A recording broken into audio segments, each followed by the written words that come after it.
Just an annual service, electronics install, trolling motor install, or all the way up to a full repower, we can take care of you. So stop by and see us in the corner of Frankfurt and 23rd next to Bill Kramer GM. Or call us at 850-851-0453. Hi folks, it's Tracy from Tracy's Fine Jewelry. Santa called and he asked me to help everyone get ready for Christmas and avoid the stress and rush. So we've stocked the store with all of our favorite pieces of gold jewelry, chains, bracelets, pendants, and earrings. Whatever you're looking for, Tracy's Fine Jewelry has the largest selection and the best prices in town. Looking for a curb chain for Dad? Tracy's has it. A gold cross for your sister? Tracy's has it. Even those white gold hoop earrings? Yep, that's right, folks. Tracy's has it. So shop where Santa shops. Tracy's Fine Jewelry inside Coin and Bullion Reserves. Ellis Agency Insurance has been serving Panama City and Bay County for years. They offer a full line of affordable insurance coverage of all types. Many people are attracted to Ellis Agency Insurance because of their friendly, knowledgeable staff. Call independent agent Johnny Ellis for a true comparison of your personal or business insurance. Ellis Agency Insurance at the Old Cullen Insurance location, 1134 Harrison Avenue, across from Dandy Donuts and Deli. Call 763-1627. The sounds of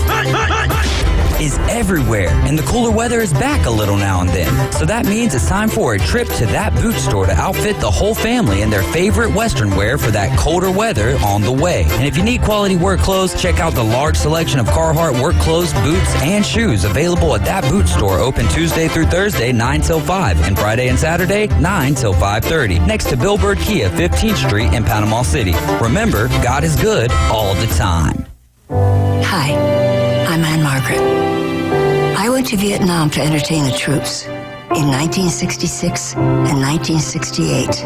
My guys, my gentlemen, if you lived through the Vietnam War era, you know the impact that the war had. But today, we are in danger of history being lost. Current generations know very little about the war or the people who served. As more of our Vietnam vets pass away each day, their stories are being lost to history. Together, we can change that. The Vietnam Veterans Memorial Fund is the organization that built the wall. It works to ensure that future generations will understand the war's impact. Let's help keep the promise that the wall was built on. Never forget. Visit vvmf.org to find out how you can get involved. WGSX Lynn Haven, WVLQ Port St. Joe. ESPN Northwest Florida. It's the next evolution of sports talk radio. The biggest stories and the biggest reactions. Now. And now we're taking... With the first pick. This is the last ball you got to bat. The Inside Drive. From college to the pros. Interviews with the newsmakers, sports betting, your phone calls, and more. And now, The Inside Drive with Ryan Mulvey. Broadcasting from the Bill Kramer Chevrolet Buick GMC and Kramer Marine Outdoor Studios on ESPN Northwest Florida. And good morning in the Port Panhandle. It is Friday morning, Jay. Are you excited? I am. It's Friday. Glad to have you in studio. Are you doing any Friday teaching out there this morning, or a little breezy? Friday's typically a kind of a chill day for me. It's kind of my Saturday, if you will. There you go. Yes, because Saturdays are certainly busy days for you. Busy tomorrow. That is for sure. Hopefully the weather holds off till later in the day so we can get a lot of stuff done in the morning. Low pressure moving east of here, perhaps. Hopefully, but we're definitely going to get some rain, just hopefully not till later tomorrow, and then early on Sunday, and then it gets out of here. Yes, sir. We've had enough. We don't need any more. We have. Some would call this a nor'easter, which it used to be called a northeastern system because it would go all the way up the coast to the northeast. Is that what? But then the Bostonians can't say northeastern, so they just changed it to nor'easter. Oh, is that what it is? Yeah, that's a fun fact. I read that the other day. I got you. I don't know if I recalled it correctly, but something like that. Yeah, some of these, is that going to come up through Sunday? Man, those are going to be some crazy games up in the Northeast. Heck yeah. This Sunday. A lot of rain, a lot of crazy Q School stuff going on here, too, shortly. But you are listening to the Inside Drive. We are inside the Bill Kramer Chevrolet Buick GMC and Kramer Marine and Outdoor Studios, live and local on 104.3 in Panama City Beach, 101.9 in Port St. Joe along the Forgotten Coast. You can watch us on Facebook, X, and YouTube. Just search ESPN Northwest Florida. You can also download our our free mobile app inside the Google Play or Apple Store. And if you are out and about and you want to listen to all of these NFL games this weekend, Jay, it's the first weekend. We got some Saturday games.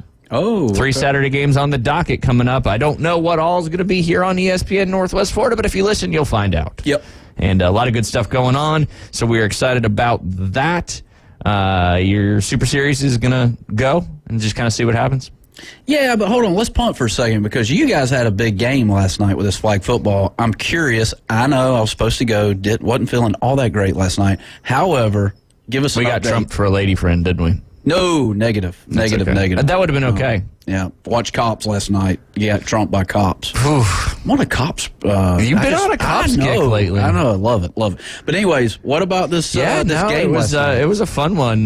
Defensive coordinator DJ Davy Crockett had another great showing there with only allowing 6 points to the previous number one team in the league there. The offense was firing on all cylinders. Tough conditions, windy, cooler, but just like golf, everybody's got to play in the same conditions. And sometimes the kids, they just sometimes wanted a little more. And last night, they were fired up. They were ready to go. And it all came together, and they looked good. Yeah. It was a lot of fun. It was a lot of fun. I like it. The previous best team in the league. Now Team Dynasty. That's it. Hey, those kids played great last night and hard. It was a lot of fun, man. It was certainly a lot of fun. And I kept my cool for the most part. I got excited when we scored, but I saw that in the video. Yeah, that's fantastic. That was always a good time. But yeah, no, it was good. And the refs did well, and there were some calls that they got right. And after some discussion, which was good, but no, it was fun. The kids, man, they were looking good. G Money, Garrett Moore got another catch yesterday. That was exciting stuff. We had a couple touchdown passes, one to Taggart Fish, also one to Miles Fish, and actually Taggart 2 touchdown passes because that was a pass on a little crosser that he just got around the corner and took it to the house. Awesome stuff coming from the team. Liam had an interception. Matho had an interception. Team looked really good. A lot of great flag pulls. Just played good. Offense and defense. Offense and defense. Our most complete game that we've played this year so far. I would put us one of the best games we've played as a team since Dynasty has been around. I'd be willing to say that. That's for sure. Nice. One of the better teams we've played and beat. Now, we've played a lot of good teams and lost, but they looked good last night. It was fun. It was fun. I mean, and it's so fun to do with this guy because he gets excited. He's got the same passion and seriousness about it. But we have fun too, and it's been a blast sharing the field with David Hayes, and I appreciate his willingness to volunteer his time to help out with a bunch of kids that he knows now but didn't really know before. Yeah, and they're awesome kids. And I don't know if you ever get the angle from when Garrett catches a pass. I don't know where you're standing at, but it's like his face, his smile immediately lights up. It's not even like he's playing football at that point in time. It's like he's, slaying down a mountain or something. Yeah, that's Christmas morning. Huh? That's what it's all about. Exactly. Yeah. He's had catches in his 2 last games. That's great. His first 2 catches of his career, I believe. And Garrett's an OG Dynasty member. He's been with us since the beginning. It's fun to see how far he's come as a little athlete. So that's awesome. That was a good time. It was a good time. I got one more shout out to my boy Miles Fish. We were up by 6. We were driving all the way down. It was goal to goal. I forget which down it was. And Liam, he saw Miles coming back across, and Liam kind of floated one. I posted on Facebook. You probably saw it. And as soon as he threw it, I was like, oh, God, that's going to be picked. Because he floated it, but we were going into the wind that time. And then Miles has got 3 defenders around him and somehow comes down with the ball for the touchdown to put the game away in that scenario. That was a unbelievable play by Miles to pull down that ball with 3 defenders right around him. Just good stuff. Good stuff all around last night. Future of Bay County football is over there at Frank Nelson on Tuesday, Thursdays, and Saturdays. Not just Team Dynasty either. There's some athletes over there for sure. You watch some of that older, that 6 and 7, and then even the 8 and 9 grade levels, and there's some real good football playing. My famous saying is, "You can't hide talent." That's true. You can't. If it's there, it's visible. What's the opposite of you can't hide talent? You can hide, you can hide hidden talents. Yeah, I guess. I don't know. I don't know the answer, so I was just wanting to see what you would say on that one. Yeah.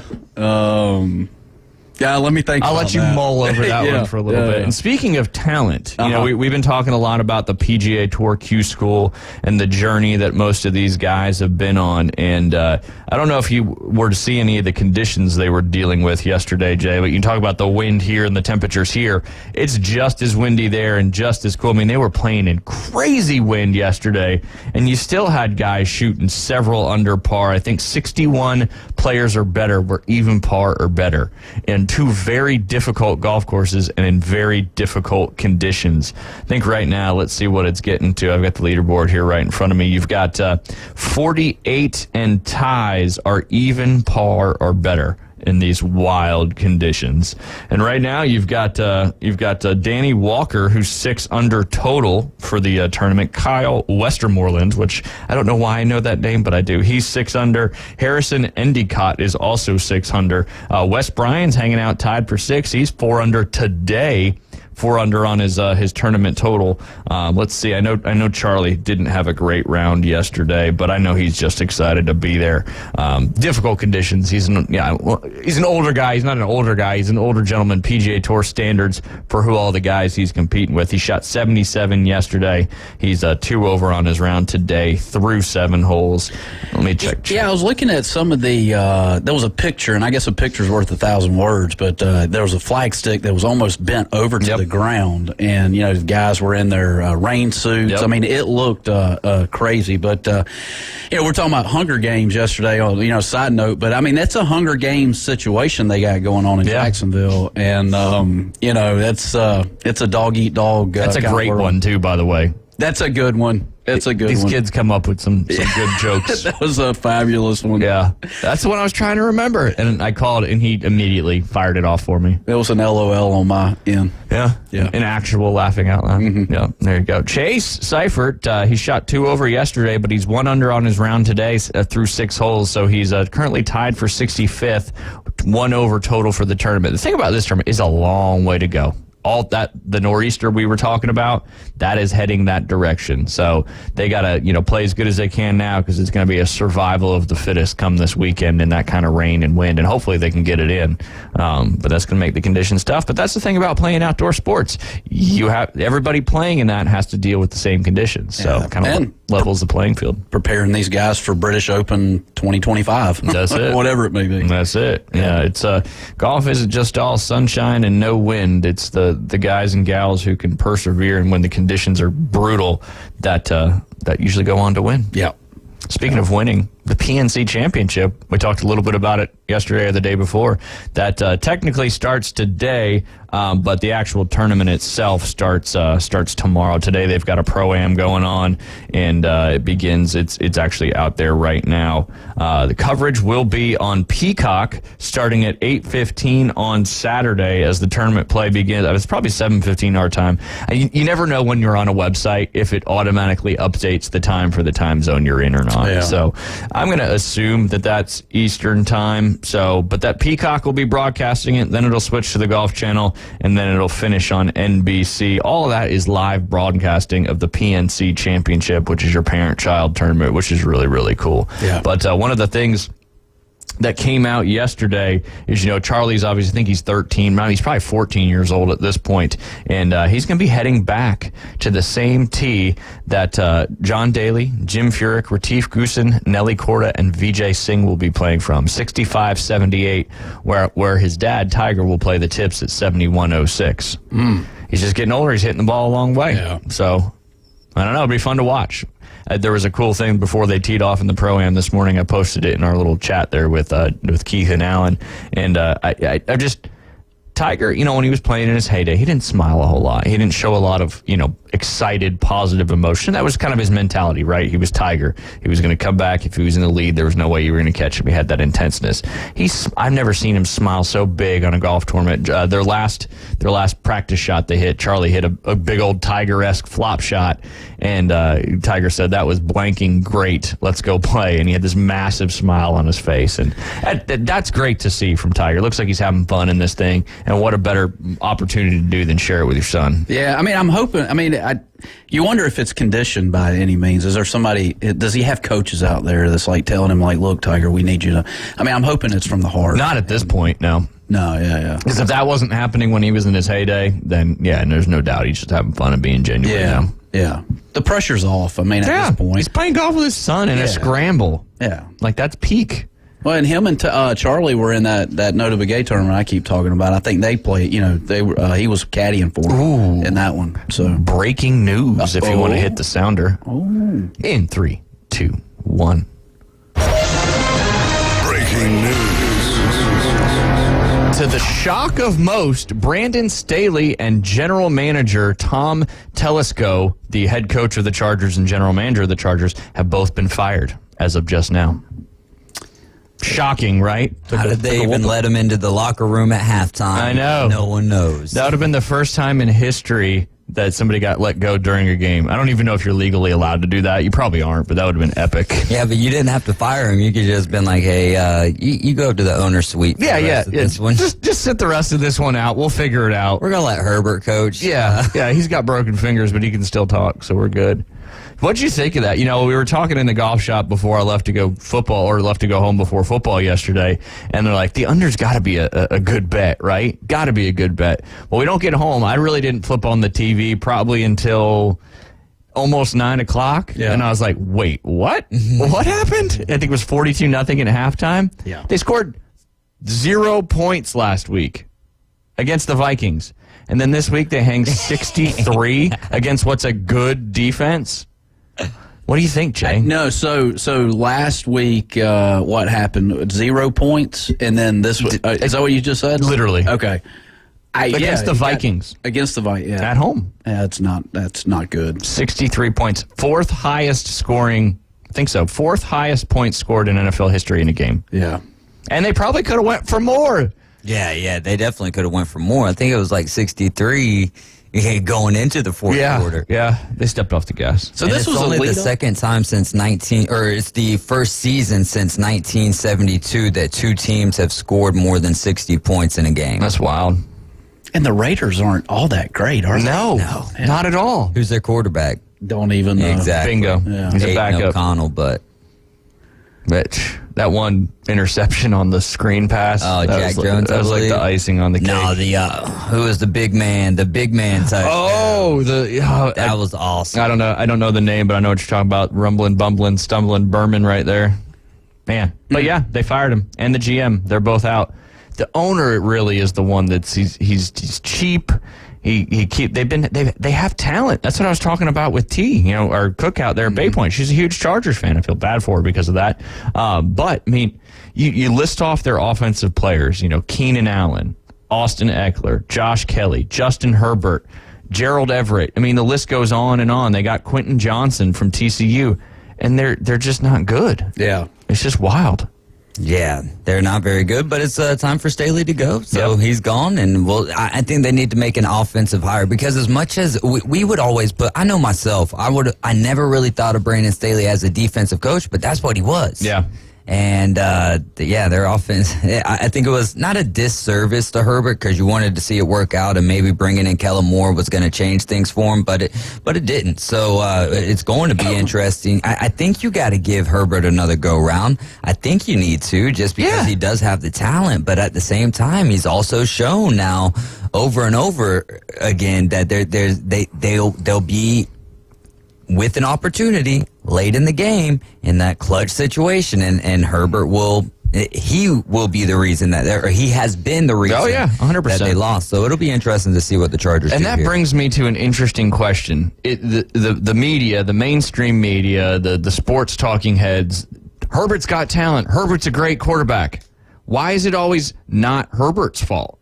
If that was, and I'm going to use Brock because I always use Brock. If that was Brock Purdy doing all that, he'd be crucified. He'd be terrible. He's not the guy that we thought he was. Why does Herbert get a pass? Because he was a top draft pick from Oregon? Riddle me that. Why? I don't know. Why does he get such a pass? I don't know why he gets. Why do they put that blame on the coaches and all that stuff? And that's the situation with a lot of the quarterbacks. Okay, what quarterback is sitting there saying, "Hey, we're on our own 35 and it's 4th and 2. Seems like a great idea to go for it." Oh, 100%. No, that's head coach. But that's what referencing what you're saying. Making poor plays, bad decisions at the end of the game. That's on the quarterback. Why does Herbert keep getting a pass? What has he done to put him? He gives them the best opportunity. Yeah, he definitely gives them the best opportunity. Well, you're dealing with a bunch of prima donnas, right? And if the game plan calls for 70% running, 30% passing in a game, if Herbert's a prima donna, he's already making all the money he wants. and he can find another job. So, who's to say that he doesn't, just, I don't know. I don't know. I love the thoughts. See, this is why you can't say I don't know when we ask you questions, because we never know what you're going to say. He's a prima donna. He could be. He could be. Yeah. And he's just throwing interceptions because he doesn't care. He's tanking the team. Ooh, there you go. See, you heard it here first. Right here on the Inside Drive on ESPN Northwest. Sorry, Brandon Staley. Break one of my fingers, that's okay, but break both of them, we're on our way to tanking. That's right. He goes over on the sidelines and, hey, break my finger real quick. I'll pretend like I did it while I was playing. The speculation there, Jay, but you never know. Yeah, and somebody like Staley, for instance, is his phone blowing up this morning with other job offers, or at this point? No. No.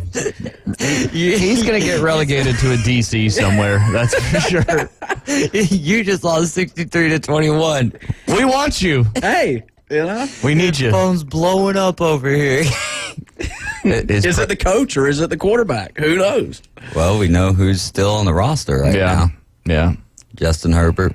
Yep. Yeah. It's interesting. It's interesting, the narratives and how it all works out. But when we get, we still got 2 minutes. That clock looks like it's you got 1 minute. 1 minute. A clock looks. Doesn't that look at the clock, Jay. Doesn't it look like it says 20? Yeah. Or is it? It's not quite 20 yet. It's got a second hand though. It does. It's officially 19 right now. There you go. It's officially 19. So when we do get back from our break, I'm excited to talk to Coach Cliff Ellis. He's got 909 career wins. He retired as the active all-time wins leader, or the active win leader in all divisions. He's 9th all-time in Division I wins with 831. Only coach with 170-plus wins at 4 Division I schools. 6-time Coach of the Year in 4 different conferences, 10 NCAA appearances, and 3 Sweet 16 appearances. Jay, I just figured I'm going to let you run this interview. Man, I can't wait to hear what he says. I've got a lot of good questions for him because I really want to know what's he going to do now. Like, he's been coaching literally forever. We were talking about Belichick yesterday, right? It's like, what do you do now? What's the game plan? Do you relax? Do you rest? Do you enjoy your retirement? He's been coaching basketball for a long time. We appreciate you guys listening to the Inside Drive. Coming up later, we'll have Aaron Bearden at 12:20 from Instant Replay Sports Cards. And we're going to talk about the new, we've talked about it coming, but it's official now, and that's Topgolf. We'll talk about that. We'll break that down a little bit later on. You are listening to the Inside Drive live here on ESPN Northwest Florida. We'll be right back with Coach Cliff Ellis. ESPN Northwest Florida. It's the Coach James Hale Show. If you're supporting FSU, just do it. He might be on the FBI watch. Now, I follow Coach Manley on his Facebook, and I got to say, Coach Manley's an alias. I am on the witness protection. I'm just laughing at the notion that you had a train of thought. Hey, that's pretty good. I like that. Very good. Weekday morning 7 to 9. ESPN Northwest Florida. Good morning. This is Joanna on ESPN Northwest Florida with your forecast on this Friday. Partly cloudy skies this afternoon and evening with a moderate breeze at 15 miles per hour out of the east-northeast, and look for the high to be 66. Tonight there will be mostly clouds with the temperature reaching 55. Cloudy in the morning followed by heavy rain tomorrow with a high of 63. This weather is sponsored by Mid-South Lumber, the best little lumber yard in Panama City. Thank you for keeping that dial on ESPN Northwest Florida. Rely on it. Visit the newly remodeled Mid-South Lumber Hardware and Feed Store in Youngstown. They have a full line of plumbing, electrical, hardware, and tools for your DIY home projects, as well as lumber and animal feed. Now offering not only baby chicks and a full line of poultry supplies, but also bunnies and parakeets. They also carry a wide selection of Duplin wines and gourmet products so you don't have to drive to the beach. Come see us at Mid-South Lumber on Highway 231 in Youngstown. Sports fans, we love our teams, but let's talk real estate for a moment. Meet Berg Title, your trusted local real estate title and escrow company. Based in downtown Panama City, Berg Title knows the community inside out. They handle everything from title searches to escrow services with expertise. Honest, reliable, and here to make your real estate journey smooth. Remember, it's Berg Title. Call them at 850-250-2900. That's Berg Title, your partner for a worry-free real estate experience in Panama City and Panama City Beach. For the Inside Drive with Ryan Mulvey and Jay Henley. This man is destroying golf. Broadcasting live from the Bill Kramer Chevrolet Buick GMC and Kramer Marine and Outdoor Studios. You may be right, but our ratings are up and we're attracting new youthful sponsors. ESPN Northwest Florida. And welcome back. You're listening to Inside Drive live here on ESPN Northwest Florida. As I mentioned, coming out of the last segment, we are excited to have Coach Cliff Ellis on the line. 909 career wins. He retires the active wins leader in all divisions. 9th all-time in Division I wins with 831. The only coach with 170-plus wins at 4 different Division I schools: South Alabama, Clemson, Auburn, and then my alum, Coastal Carolina. 6-time Coach of the Year in the Big South Conference, Sun Belt Conference, SEC, and ACC. 10 NCAA appearances, 3 Sweet 16 appearances. Coach, how you doing today? I'm doing great, Brian. How are you? Awesome. Thank you for taking the time. And first off, congratulations on your retirement. And we're excited to have you on the show today. Well, it's been a great journey. I'm a little bit, my throat's a little raspy, so excuse me for that raspiness. Nah, you're good. Jay's across the table from me every day, so I never know what he's going to say. So good morning, Coach. How you doing? Yes. Morning, Jay. So I'll jump right into it, Coach. Obviously, you had a very long career. You've been coaching basketball for a long time, very, very successfully. If you can, top 2 or 3, maybe 4, if you can quantify it, moments in your coaching career. Oh, wow. I know. I'm putting you on the spot this morning. Wow. Well, let me just highlight each place. At Cumberland College, when I was 26 years old, I was the head coach, and I was young and afraid to fail. But we went 34-2 in our second year, and we were 4th in the nation in our division, and we averaged 105 points a game. That propelled me to go to South Alabama, where I think taking them to the first NCAA tournament to play against Louisville on CBS. Louisville eventually won a national championship with Darrell Griffith. We were down by 1 point with a minute and a half to play. Had a backdoor layup that we missed and had to go down and foul. There wasn't a shot clock back then, and Darrell Griffith, who was a tremendous NBA player, banked the first free throw in and made the next one, but we ended up losing the game. But just taking them for that first and being in that first NCAA tournament for me was such a thrill. Then to Clemson, naturally, winning the ACC championship in 1990, because Clemson had never done it, hasn't done it since, but and it's very difficult. But in 90, winning that ACC championship, you know, when you're looking at Dean Smith and Mike Krzyzewski and Terry Holland and those guys, and you win it, that certainly is a highlight in my life. And at Auburn, I think the same thing, winning an SEC championship in 1999, being a number 1 seed in the NCAA tournament. And that particular team was amazing because they won by an average of 18 or 19 points a game. They didn't just beat people, they blew people out. And I would say that's probably the best team in Auburn history in a regular season, because they stayed number 1 or 2 throughout the year after they got ranked. And, you know, when you get in conference tournaments or NCAA tournaments, you can get a hot hand. An example of that in 2003, we got a hot hand with Marquise Daniels' team. We lost to Syracuse by 1 in the Sweet 16, and if we'd had 30 more seconds, we'd have probably won that game, and Syracuse went on to win the national championship. And then at Coastal Carolina, a program that had one winning season in 13 years, taking them back to that NCAA tournament But at the same time, going back to places that I'd coached, Clemson, Auburn, and South Alabama, but going into those venues at Coastal Carolina and beating Clemson and beating Auburn and beating them in the place that I used to coach, that was a thrill. So there's a lot of them, Ryan. I just picked one from each school that I think resonates. So that's my best answer there. No, that was perfect. That was awesome. I mean, you've had a illustrious career and have taken some programs from different levels to very high levels, and you certainly did that at Coastal, and we're forever grateful. What's your favorite thing about being a coach? You've coached literally your entire life. What was your favorite thing about being a coach? Teaching. Teaching kids. Yeah, no doubt about that. It's just what I loved doing. I loved teaching kids. I loved working with the kids. That was my favorite thing. I really liked practice. I really loved practice, getting them ready, because once the game starts, 90% of your job is done. But without question, teaching, and that played a factor in the reason that I went ahead and retired, is because in today's game with the transfer portal and NIL and things that are going on, you're less of a teacher and you're more of a general manager of a professional team with all that's going on today. And so anyway, teaching is without a doubt my favorite thing.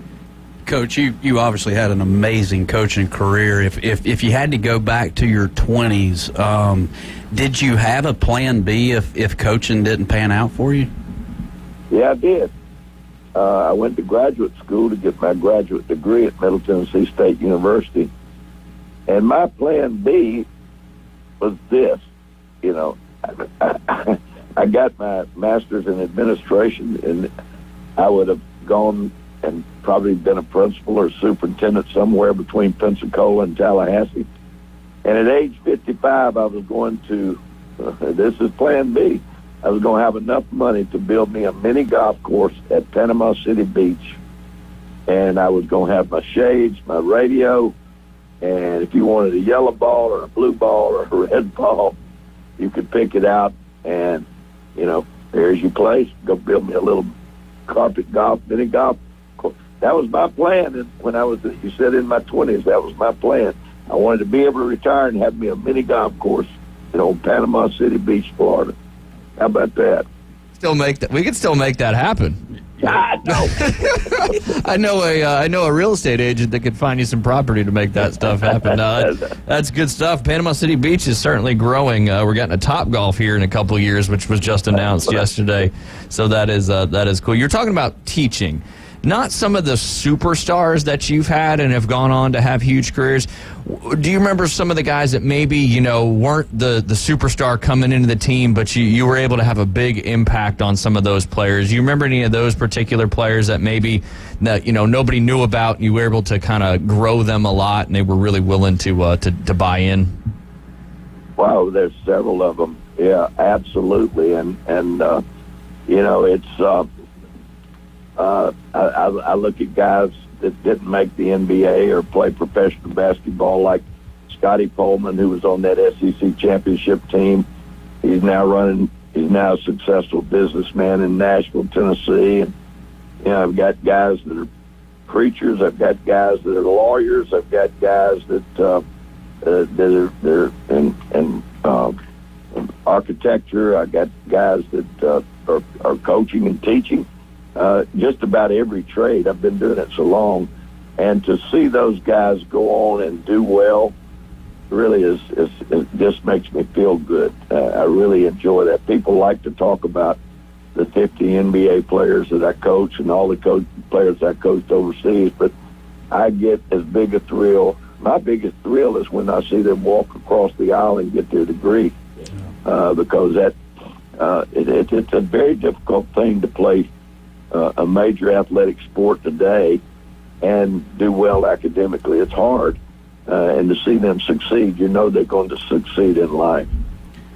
Hey, Coach, I've got a buddy of mine. His name is Cliff as well. He's an Auburn grad, and he had texted me. He's listening in right now. But his question to you is, how fun or tough was it to coach that 1999 Auburn basketball team with Doc Robinson, Mamadou, and Chris Porter? It was awesome. This is the 25th anniversary of that year, and I can't believe that. It's just blown by. What was amazing is the chemistry of that team. You had Doc Robinson at the point. You had Scotty Pullman as a two guard.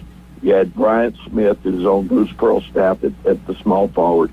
You had Chris Porter at power forward. He played for Golden State. You had Mamadou Ndiaye, 7-foot post man. He played for Toronto Raptors. You had Damian Fishback, who was like a starter, who that year was a sixth man. He's now doing ESPN games for basketball. You had Reggie Sharp, who hit the shot against Alabama his senior year to beat them hit a half-court shot. Adrian Chillis, Abe Smith, and those guys, they were special because, as I mentioned earlier, they beat people by an average of 18 or 19 points a game, winning-wise. I mean, when you think of that, he's an Auburn guy, and look, I've got Alabama friends, so I really do. I've got friends of mine that Wimp Sanderson, people like that, Gene Stone's, they're close friends of mine.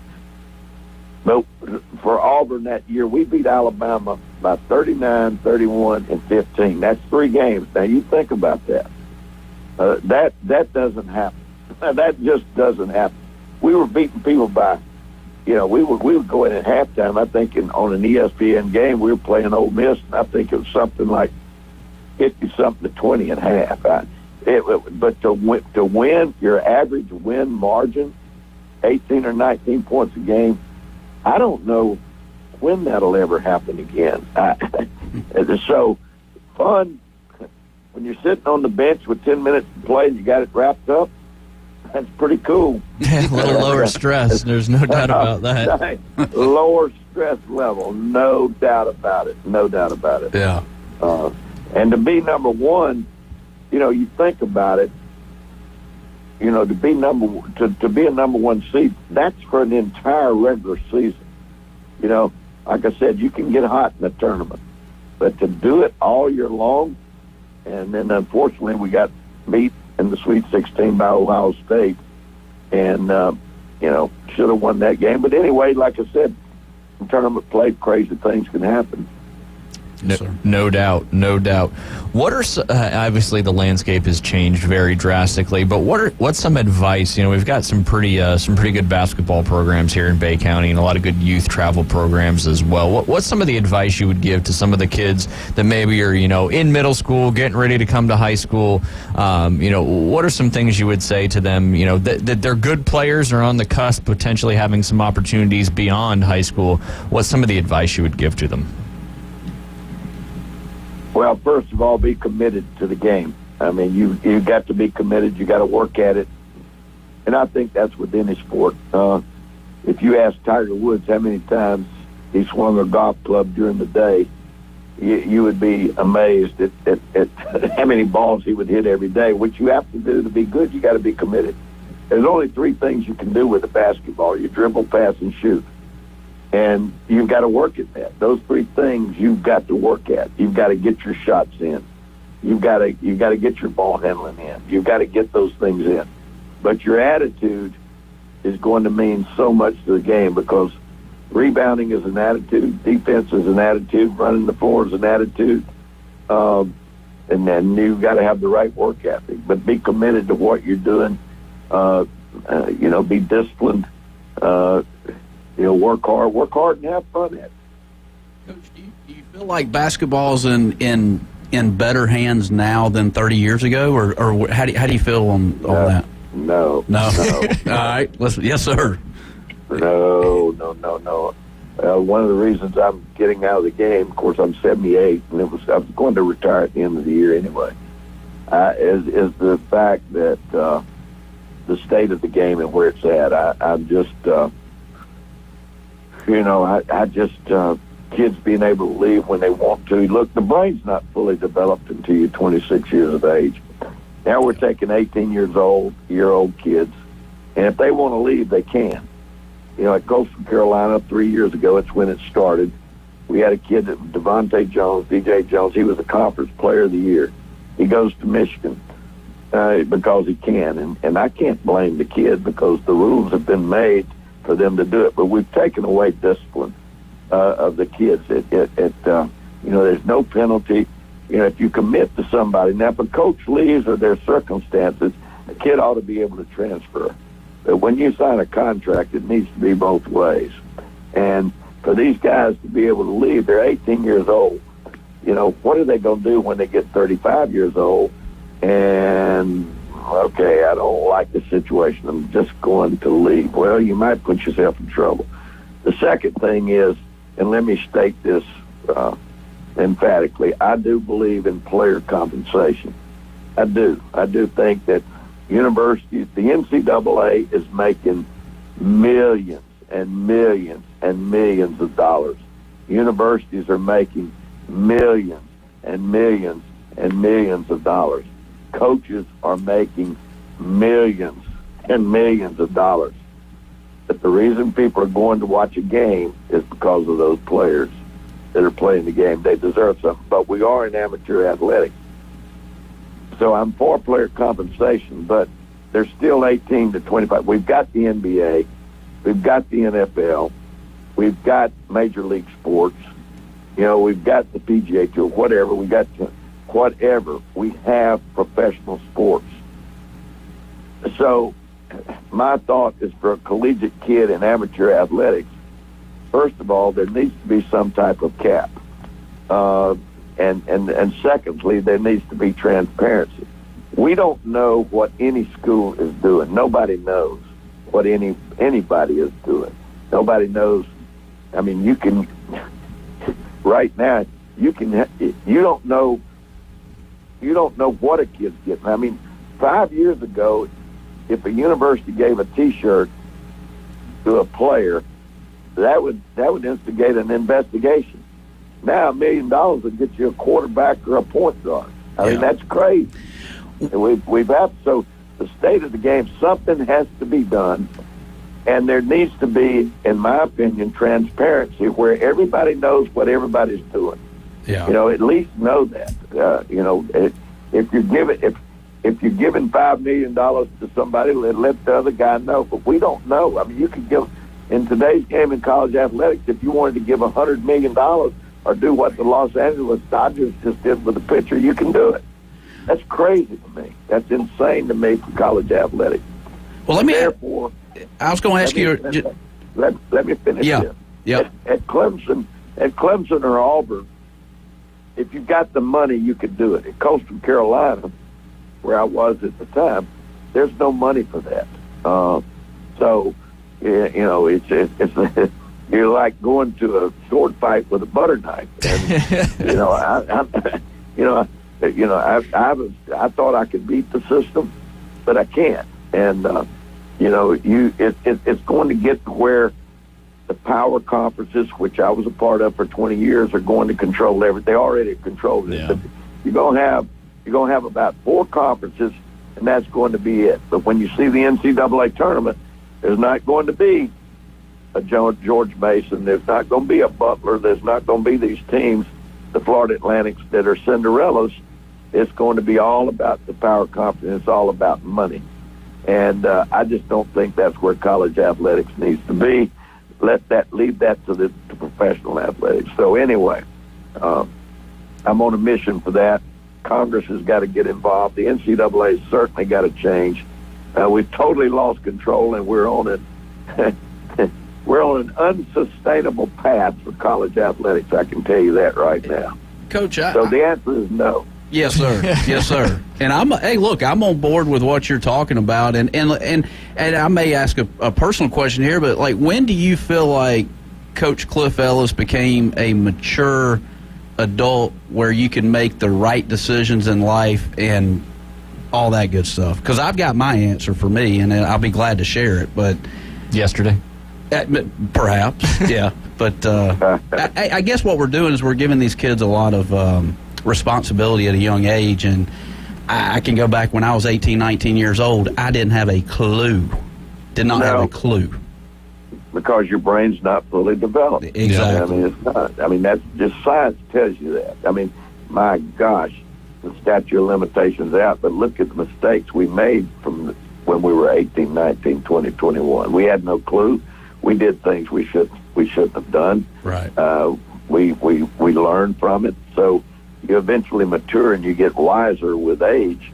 And for me, when I got into college coaching, I can tell you there were steps in my life where changes were made by situations that happened. And, you know, as you stay with your craft and you work at it, once you have some kind of success, you start gaining confidence. And when you gain that confidence, you start believing in what you're doing. And then at the same point in time, as you go through this journey of whatever you're in, there's going to be peaks and valleys. And I've always said this, don't ever get too high. You know, when you're winning a championship or you have that great round in golf or you do this, enjoy it. But, hey, there's going to be some lows too, and when you're having tough times, you got to be able to manage that. You've got to be able to, adversity is going to happen. There's going to be 3 to 5 things that happen every day that is unexpected. 3 to 5 things. I mean, it might be your car, or, oh my gosh, I'm about to run out of gas. Boom, here we go. There's 3 to 5 things happen in everybody's life on the average, adversity every day. How you handle that is the key of how far you're going to go. Can you handle the highs? Can you handle the lows? Can you handle adversity? And I tell kids that all the time. I said, you got to sustain this, because there's going to be a lot of things that are going to happen, and some of it's going to be ugly. Enjoy those great times. Don't get too high, but deal with those tough times too. When things aren't going the way you need it to go, get out there and work. I mean, if you're a kid, you may turn an ankle. You may be, oh my goodness, I'm out for 3 weeks. All right, how you going to deal with that? Well, the best way to deal with it is do treatment, get where you can get back and get in there and go, because those things are going to happen. Yeah, absolutely. Coach, one more question, we'll let you go. What does retirement look like for Coach Cliff Ellis? I don't know. First of all, I'm catching my breath. I'm doing so many interviews right now because I think the press conference, which is on YouTube, that we did, it's attracted the things we said, and we've covered some of it about the NIL and the transfer portal was in that press conference. And I've been doing a lot of interviews. I'd say, with the exception of last Sunday, since I retired, I've spent probably 40 to 45 minutes a day on the phone talking with people about issues, or, talking to players or people that I have been in contact. And so I don't know. I'm on a mission to try to help the game in some way with this transfer portal and NIL. Now, I can't. All I am is a voice, but I do want to see, for the game that I love so much, I want to see some transparency, and I want to see something done. And I'm talking with congressmen and senators and NCAA people about my thoughts, and hopefully it'll get some traction, because I just think that we're losing a lot of. Fans are getting tired of it. It's ruining the game. It's ruining the game, and I don't want to see that. Yeah. So I don't know. I've only been retired for a week, and right now I've been busy. Yeah. And I'm going to try to enjoy these holidays and try to, get myself together and just listen and talk to people in any way that I can help. I'll certainly do that. Well, Coach, as you mentioned, I know you're a very, very busy man. Again, congratulations on the retirement. Thanks for taking a little bit of time to speak with us here on ESPN Northwest Florida, and hopefully I'll see you sometime soon over these holiday break. Absolutely. All right. Coach, thank you. Thank you very much. That was fantastic stuff. You guys are listening to the Inside Drive. We'll be right back. Start your morning with sports updates, interviews, reactions, lively discussions, insights, and expert analysis. I think in our lifetime, we will never see another undefeated team. Join Evan, Canty, and Michelle weekday mornings from 5 to 7. It will never happen again. On the Sports Talk Monster. If anyone deserves the benefit of the doubt for one last chance, it's Bill Belichick. ESPN Northwest Florida. Good morning. This is Joanna on ESPN Northwest Florida with your forecast on this Friday. Partly cloudy skies this afternoon and evening with a moderate breeze at 15 miles per hour out of the east-northeast, and look for the high to be 66. Tonight, there will be mostly clouds with the temperature reaching 55. Cloudy in the morning followed by heavy rain tomorrow with a high of 63. This weather is sponsored by Mid-South Lumber, the best little lumber yard in Panama City. Thank you for keeping that dial on ESPN Northwest Florida. Rely on it. Hi, folks. It's Tracy from Tracy's Fine Jewelry. Santa called and he asked me to help everyone get ready for Christmas and avoid the stress and rush. So we've stocked the store and slashed the prices on all diamond jewelry. Whether you're looking for a certified diamond, wedding set, diamond stud earrings, or tennis bracelet, Tracy's Fine Jewelry has the best selection of diamond jewelry you'll find anywhere. And they're all on sale now at 30 to 50% off. From stocking stuffers to extra special surprises, shop where Santa shops. Tracy's Fine Jewelry inside Coin and Bullion Reserves. Bill Bird Kia is giving you holiday savings during the season of giving back. Take your next holiday adventure in a brand new Kia, now offering 1.9% APR up to 48 months on the purchase of a new 2023 Kia Sorento. You'll get the perfect balance of comfort, safety, and technology. Bill Bird Kia is the home of the 20-year, 200,000-mile warranty. Stop by and see us at 2435 East 15th Street or anytime at Bill Bird Kia, PanamaCity.com. We'll treat you like family and give you the peace of mind you can trust. Offer from Kia Finance America for the purchase of a new 2023 Kia Sorento with $2,165 per month per $1,000 financed at 48 months. Quality is limited. No down payment required. Cannot be combined with other finance offers. The 20-year, 200,000-mile warranty is a Bill Bird Kia warranty. See dealer for complete details. Offer for well-qualified buyers. Must take delivery from dealer stock through 1/2/24. And now, the Inside Drive with Ryan Mulvey. We're going to have a talk. Tell me what you know. Broadcasting from the Bill Kramer Chevrolet Buick GMC and Kramer Marine Outdoor Studios. It's a frantic noise. ESPN Northwest Florida. And welcome back. You're listening to the Inside Drive live here on ESPN Northwest Florida. Hope everybody had a chance to listen to that Cliff Ellis interview. I thought that was awesome just to hear his perspective, not only from his career and the different places he's been in the success, but kind of the state of the game through his eyes and how he's kind of going on a mission, you know, to save the game, the love of the game, which is what got him into it. And just things have changed so much. And he even told you to stop talking, which was just fantastic. It's amazing. I'm not the only one that does that on the show. Well, it reminds me of my Southern Baptist grandfather preacher. And, Coach Ellis, he's got that mentality where it's like I can see him in the locker room talking to his guys, and they're all talking. And then Coach Ellis goes, "Listen up, men." And the next thing you know, the whole locker room is just silent. And if you say something, you're getting reprimanded. That's right. But you know not to say anything. Yep. Because you learn a lot more when you listen instead of talk.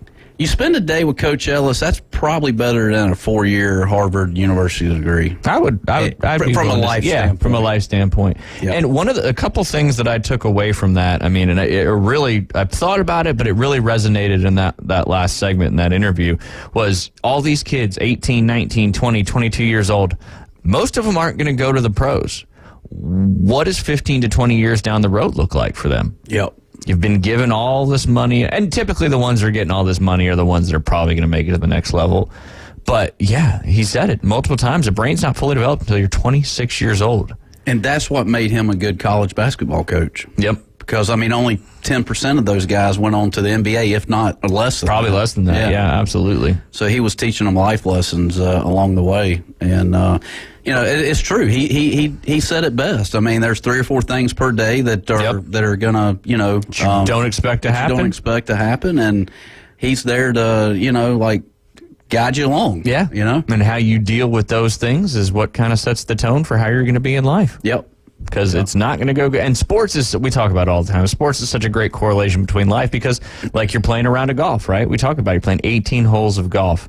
There's going to be 5 or 6 things that you probably think shouldn't have happened to you that are going to happen. Yeah. And how you handle that and deal with it is going to affect the rest of your golf round. That's right. And that's some good stuff, that's for sure. But what a long career, just a great man. But his job is teaching. He said, why does he love coaching? He loves to teach. And he's not just teaching the sport.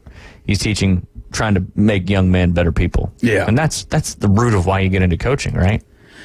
It is. And that's why you teach golf. That's right. And, for the college basketball world to lose this gentleman. No, I don't think the world's lost it. He's on a mission, it seems like. But I know what you mean. But you know what I mean. I mean, it's we're losing guys like Coach Ellis, in my opinion, and they don't make them like that anymore, it seems. And that's what's wrong with the world today. I'm drawing a huge blank. Who was the coach of North Carolina that recently retired? Roy Williams. Roy Williams, thank you. I mean, Krzyzewski's gone. Williams is gone. Now Cliff Ellis is gone. I mean, you still got some of these guys that have been there for a long time.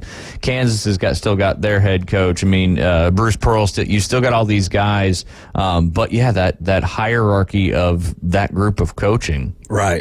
They're retiring and they're stopping, and the game is changing so quickly. It goes back to relationships, and that's why Coach Ellis, I don't want to speak for him, but, it's like... Don't, because he'll smack your wrist. I know he will, but the relationship part is gone now, and it's all about the money and what can you do for me right now, and that's why, Coach Ellis is like, I'm out. Yeah. Like, he said it. Oh, yeah. He said it.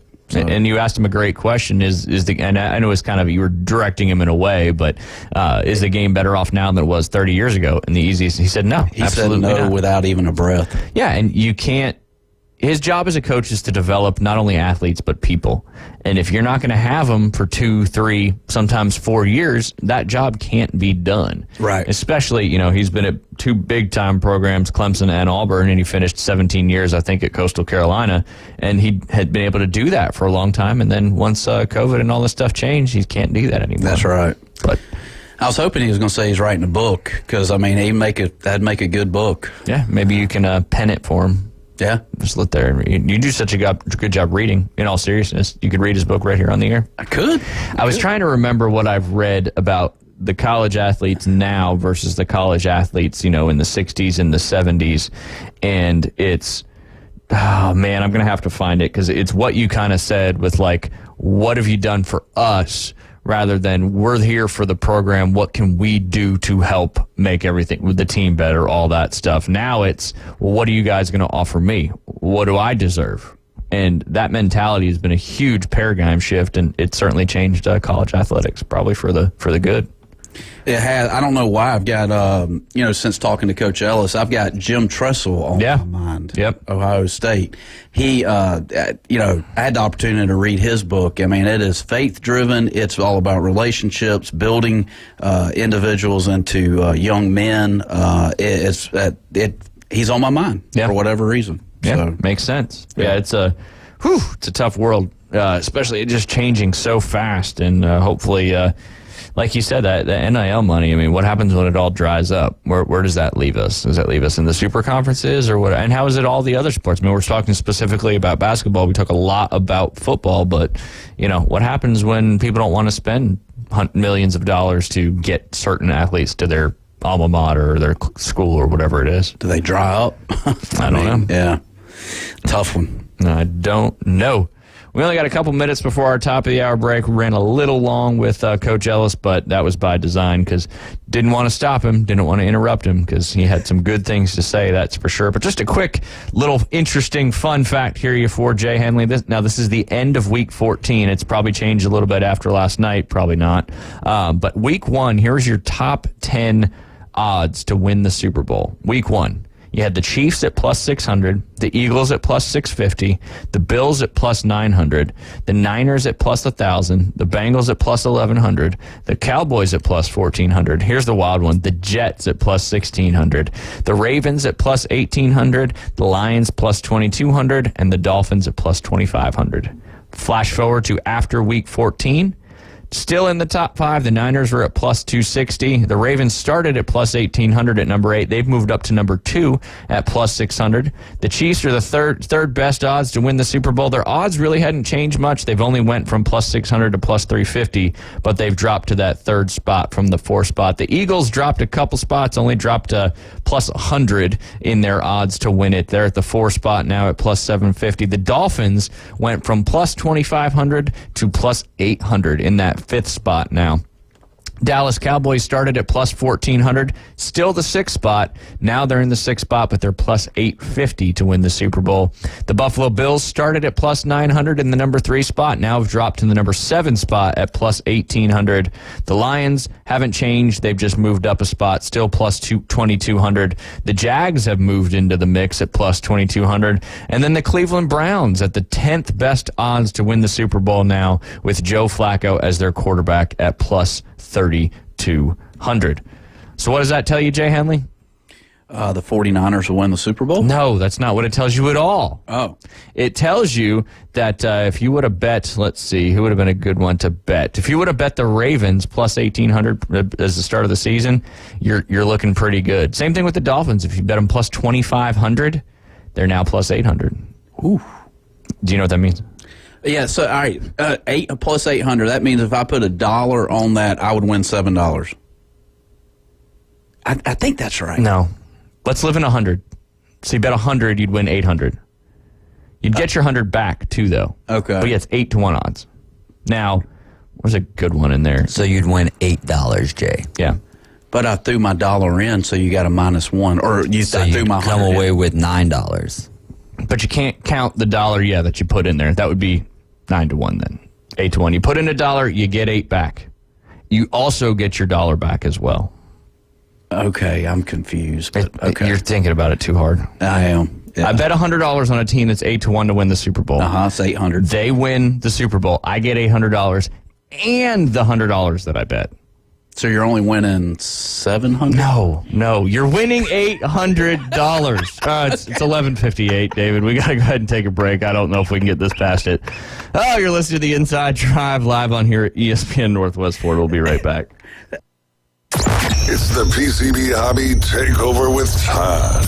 Mondays at 5:20 on ESPN Northwest Florida. That is a very high-end card and very rare. Todd talks about coins, trading cards, collectibles, and the amazing stories behind them. It was the first one that's ever come through my door. Plus, we'll be taking your calls and questions at 850-215-6290. The PCB Hobby Takeover. A platform for you to do your hobby. Mondays at 5:20 on the Sports Talk Monster. ESPN Northwest Florida. This is Joanna with ESPN Northwest Florida with your Friday's weather.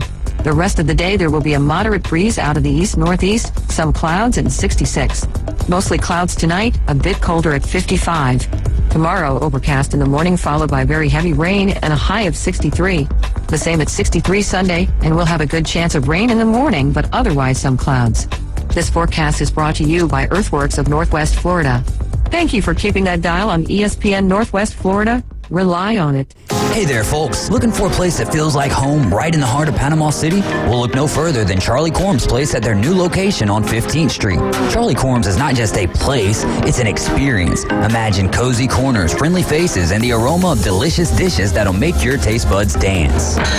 From sunrise breakfast to late night bites, Charlie Corm's on 15th Street has it all. Charlie Corm's place on 15th Street is now offering exclusive weekday lunch specials. Visit Charlie Corm's place on 15th Street. Look for the giant mural. WGSX Lynn Haven, WVLQ Port St. Joe. ESPN Northwest Florida. Hey there, folks. Looking for a place that feels like home right in the heart of Panama City? Well, look no further than Charlie Corm's place at their new location on 15th Street. Charlie Corm's is not just a place, it's an experience. Imagine cozy corners, friendly faces, and the aroma of delicious dishes that'll make your taste buds dance.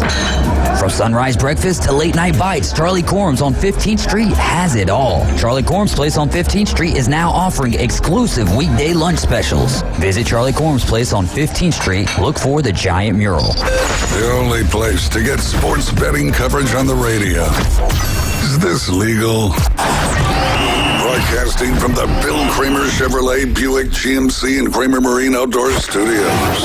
It's the Inside Drive with Ryan Mulvey on ESPN Northwest Florida. Sky rockets in flight. Afternoon delight. And welcome back. You're listening to the Inside Drive live here on ESPN Northwest Florida. Sitting inside the Bill Kramer Chevrolet Buick GMC and Kramer Marine and Outdoor Studios, located where? They're here, but where is Bill Kramer GM and Kramer Marine Outdoor, Jay Henley? On the corner of 23rd Street and Frankfurt. 23rd and Frankfurt Street, right there. Lots of new vehicles in stock, big trucks. Frankfurt's Avenue, not street. Oh, Frankfurt Avenue? Yeah. Feels like a street to me. Yeah. I think it's Ave. You know when they throw you? It is Ave, Frankfurt Ave. Whatever the difference is, I don't know, but the word is it? It's still a paved street. Yeah, or avenue, depending on how you're looking at it. Saks Fifth Avenue up there in New York. Ah, that's too classy for me. Stay classy, San Diego. But anyway, all their vehicles are currently discounted. Great Christmas presents. They can, great service department. They get you fixed up. Tires at cost. They're still taking trades as trade values are still high. And then, of course, Kramer Marine and Outdoor. They'll come to you, fix your boat, get you back out on the water. If you need a repower, new engine, whatever it may be, they have Yamaha Master Certified mechanics on staff that'll get you back out on the water ASAP. They'll also sell your boat for you should you want to sell your boat. They'll take care of that very, very challenging process in the world we live in with Facebook Marketplace and all this other stuff. People ghosting, trying to negotiate you down. You don't even have to worry about that. Kramer Marine and Outdoor will take care of that for you. All right, Jay, you're on your Hard Rock betting app, right? Yeah. You have a payout that's, plus 1,000. Yeah. 10 to 1. Okay. You put in $1, it's going to tell you how much you can win. It's going to tell you $11 because that's the 10 and your dollar that you're getting back. Okay, I'm following. Yeah. Okay, so let's do this. Okay. The Alabama was plus 5,000, also known as 50 to 1. Okay. When I bet them. I bet $10. What would the payout be? $500. Yes. All right. Yeah, here we go. And I get my $10 back. Yep. Unless you're betting on credit, then it's a whole different story. Okay. But that's not Hard Rock. Anyway, I'm just glad we got back to that point because I was a little nervous after we left that last segment. The confusion was there. And if you're going to be betting, you have to understand how it works. I need my Hard Rock Bets university certification since I passed that. Do you have your certification? Can you sign off on it? Yeah, I'll sign off on it. It doesn't mean you're going to win. Especially if you bet the under last night, which I bet a lot of people did, and that was very unexpected. But, it's expected now in the spring of 2025. Top Golf. Man, look at you. Yes. Top Golf was approved. We talked about it on Wednesday. The PCB Planning Board had passed that. Yesterday they had the City Council meeting, and the City Council meeting, the members unanimously voted for that Top Golf to be approved. So it is official. It's coming. It's the 10th Top Golf location in the country. St. Joe owns the land. It's going to be a $26 million project. It's going to create 300 jobs. The target opening date is the spring of 2025. It's just it's going to be modeled after the Top Golf in Mobile. I've never been to that one. It's going to be modeled off of that. It's going to be 2 stories. Forget how many bays. It'll also have a putting course with it as well. But it just shows you, if Top Golf is willing to invest into Panama City Beach, we got PopStroke. They just announced, too, that Pirates Voyage and dinner thing is coming. That's Dolly Parton's. It's up there. And if you've ever gone to it in Pigeon Forge, it's a really awesome show. We've been to it a couple times. Excited about that coming. It just goes to show PCB Bay County is a place people want to invest in. It's busy.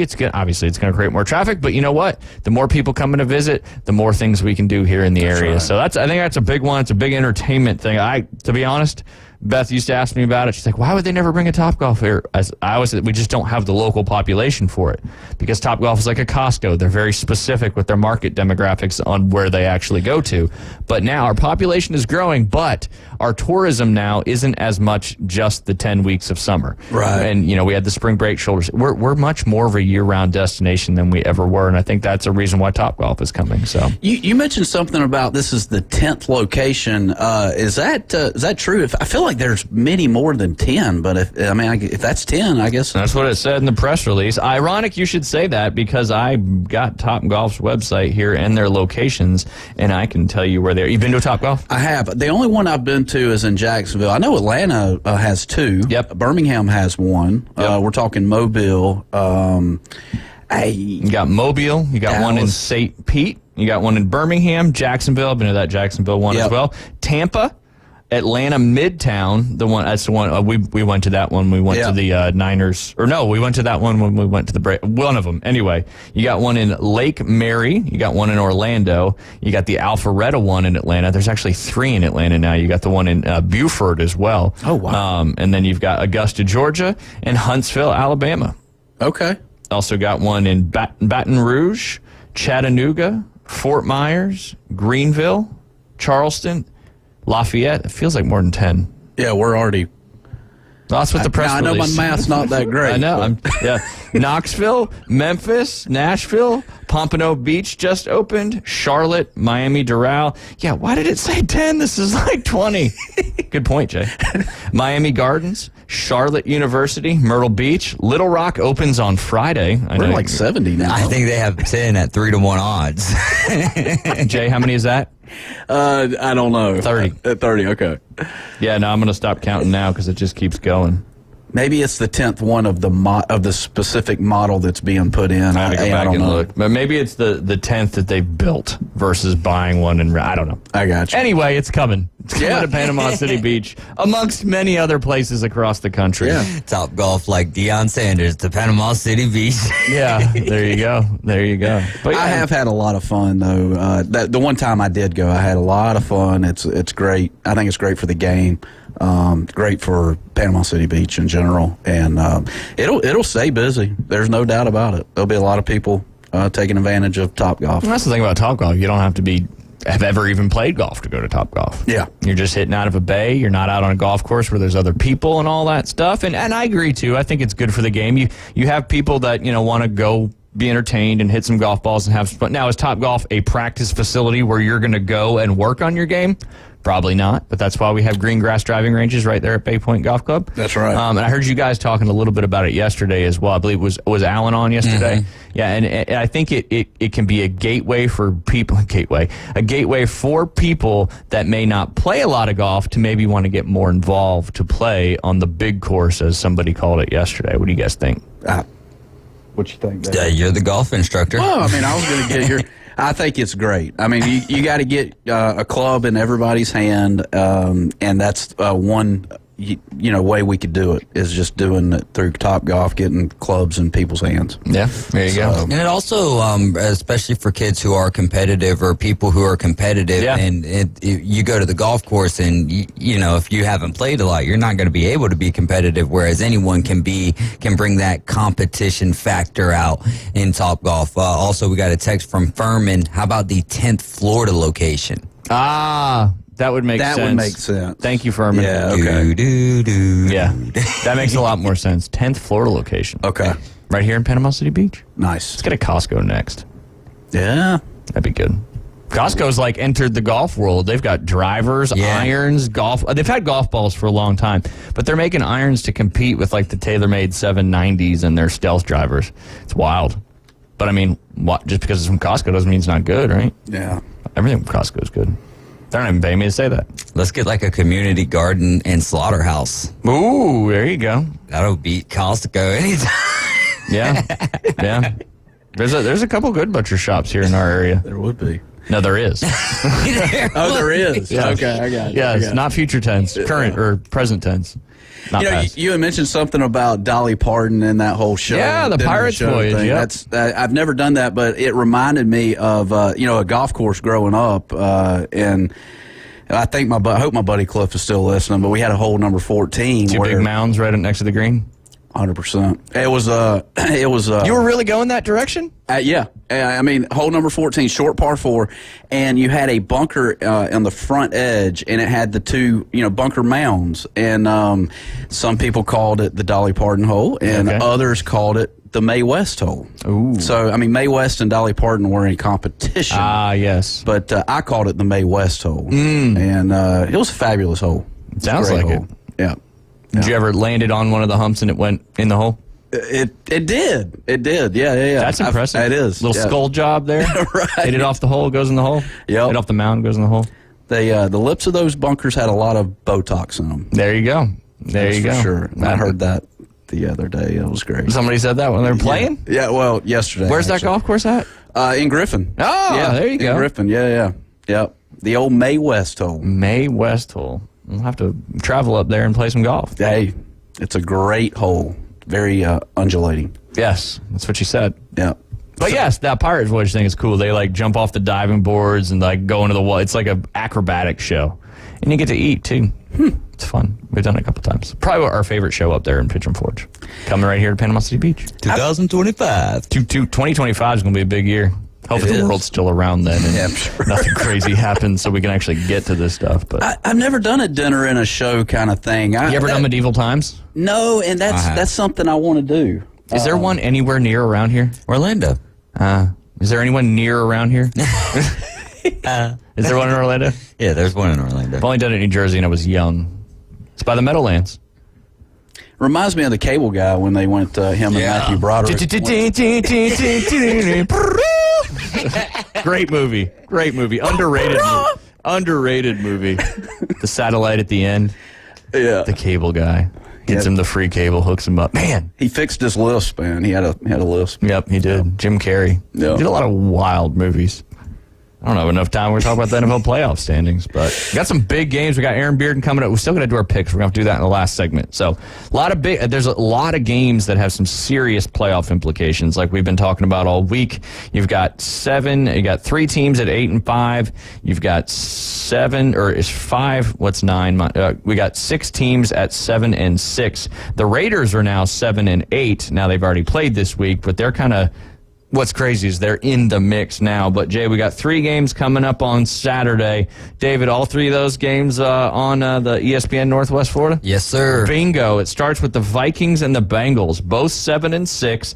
The Bengals are at number 10 seed right now in the AFC playoffs, and the Vikings are holding down the number 6 spot in the NFC. Huge game, that one. Cincinnati's favored by 3. Then you got the Steelers and the Colts, part of that group that's in the 7-6 slot. Both teams, currently the Pittsburgh Steelers are the 6th seed, the Colts are the 7th seed, based on all these crazy tiebreakers in the NFL. Then it nightcaps on the NFL Network and right here on ESPN Northwest Florida with the Broncos and the Lions. Broncos trying to get another dub to put some pressure on the Chiefs as the AFC West winner in that one. The Chiefs are 8-5. The Broncos are 7-6. They're currently not in the playoff based on tiebreakers. That's a big one for them. Big one for the Lions as well. I mean, they've got a pretty good lead in the NFC North, but another loss may bring in the Vikings and the Packers a little bit there. So you got 3 huge implication games on Saturday. Niners-Cardinals, not really a big implication, except Niners trying to get the win to continue their opportunity to get that number 1 seed. I believe, too, if they win that game, they will clinch the NFC West. Bears-Browns, kind of big for the Bears. Are they in the mix? No, they're 5-8, 13 seed, but they're not out of it. There's only 2 teams out of it right now, but that is a huge game for the Browns. Joe Flacco, the starter for the rest of the year, can potentially bring them to the playoffs and maybe the promised land. They're in that 5 seed right now. If they can win that game against the Bears, that's going to give them probably a lot better shot to make the playoffs and separate themselves, because they could go to, 9-5 at that point. That'd be wild. They've had 4 quarterbacks this year so far, Jay. 4. A lot of damaged goods. Although Joe Flacco, he's back. Kind of reminds me although a lot shorter span, when Nick Foles came in for Carson Wentz and they won the Super Bowl. Yeah. Defense is good. Mm-hmm. What do you say? Defense wins championships? I think so. You think so? I think so. You got to keep them down. Well, Brandon Staley's not thinking so anymore. No, you're right. He gone. All right, then you got the Bucs-Packers kicking off on Sunday. That's a huge game for both teams. Packers are trying to stay in the NFC race. They are currently the 7th seed because of all the tiebreakers, so a win would go a long way for them. And then, of course, in the NFC South, the Buccaneers are currently leading the NFC South based on those tiebreakers, so a win there is going to potentially keep them going. I mean, there's just, after this weekend, I think it's going to get a little clearer or a little muddier. But all these games really have playoff implications. And you got Titans-Texans, same thing. Titans are 7-6. They're currently not in the playoffs, but just outside of the number 8 seed. And the Titans, they are not mathematically eliminated. That could go a long way for them there with Will Levis at the helm. Jets-Dolphins. That's an interesting game.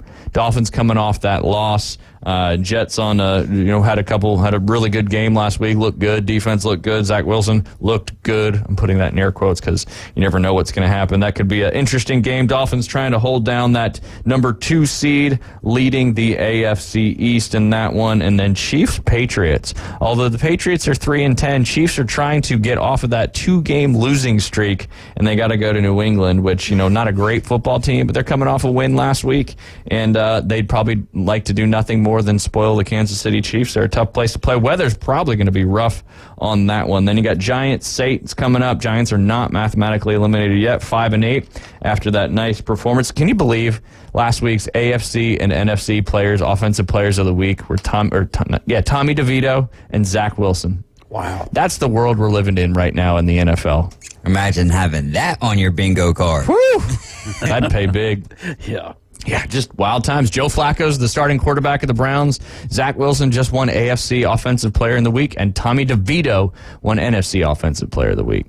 Wild times. It's like a box of chocolates. And the Raiders scored 63 points after being shut out by the Vikings. Josh Dobbs is QB3 now for the Vikings.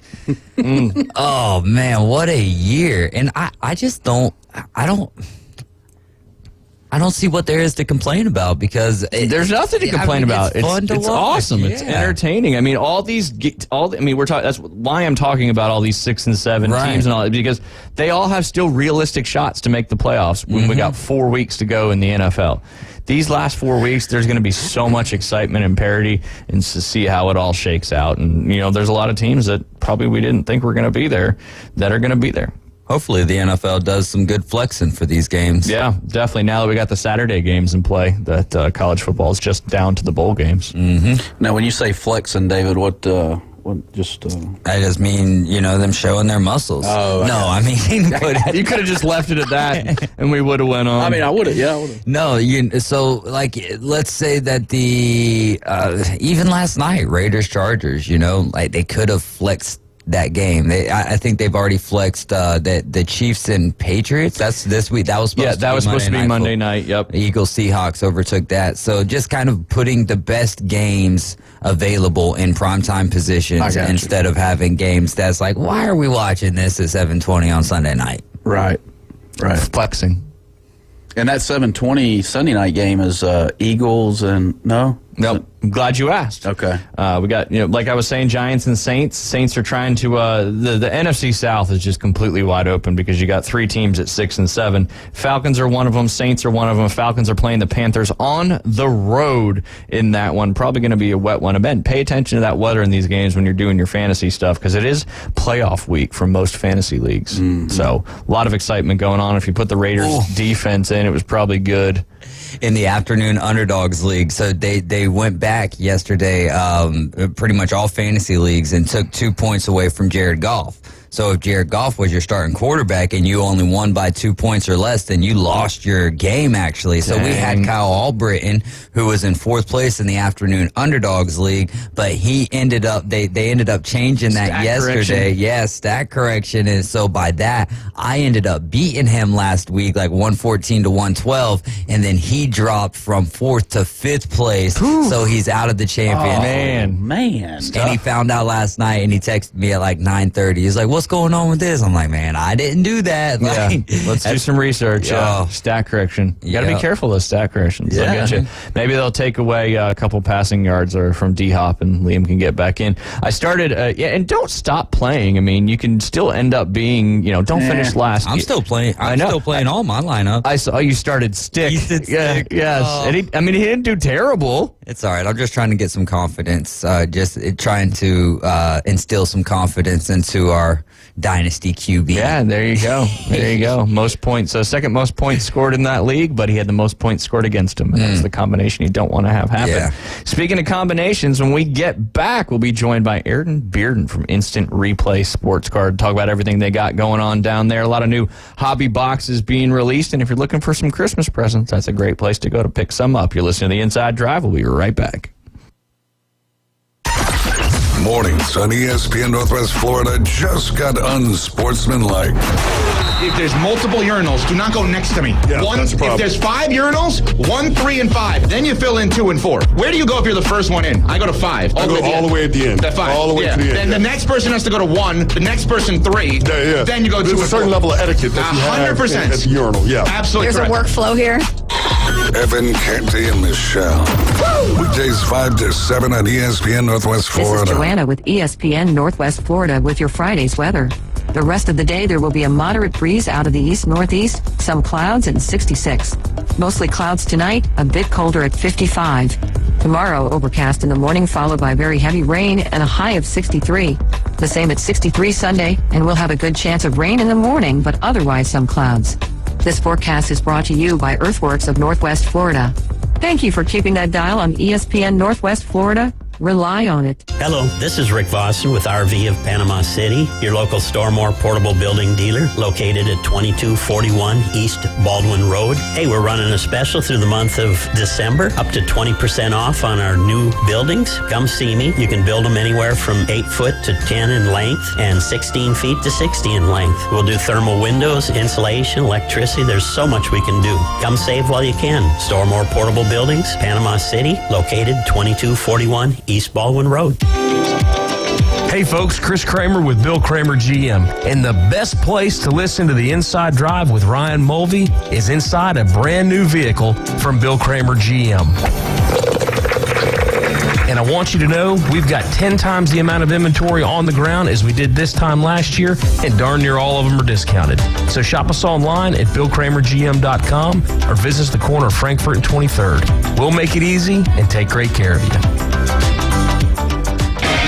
Welcome to the Inside Drive, the next big thing. It's a big, huge, giant deal. Sports betting, huge reactions, your calls and real-time coverage of the stories you're following.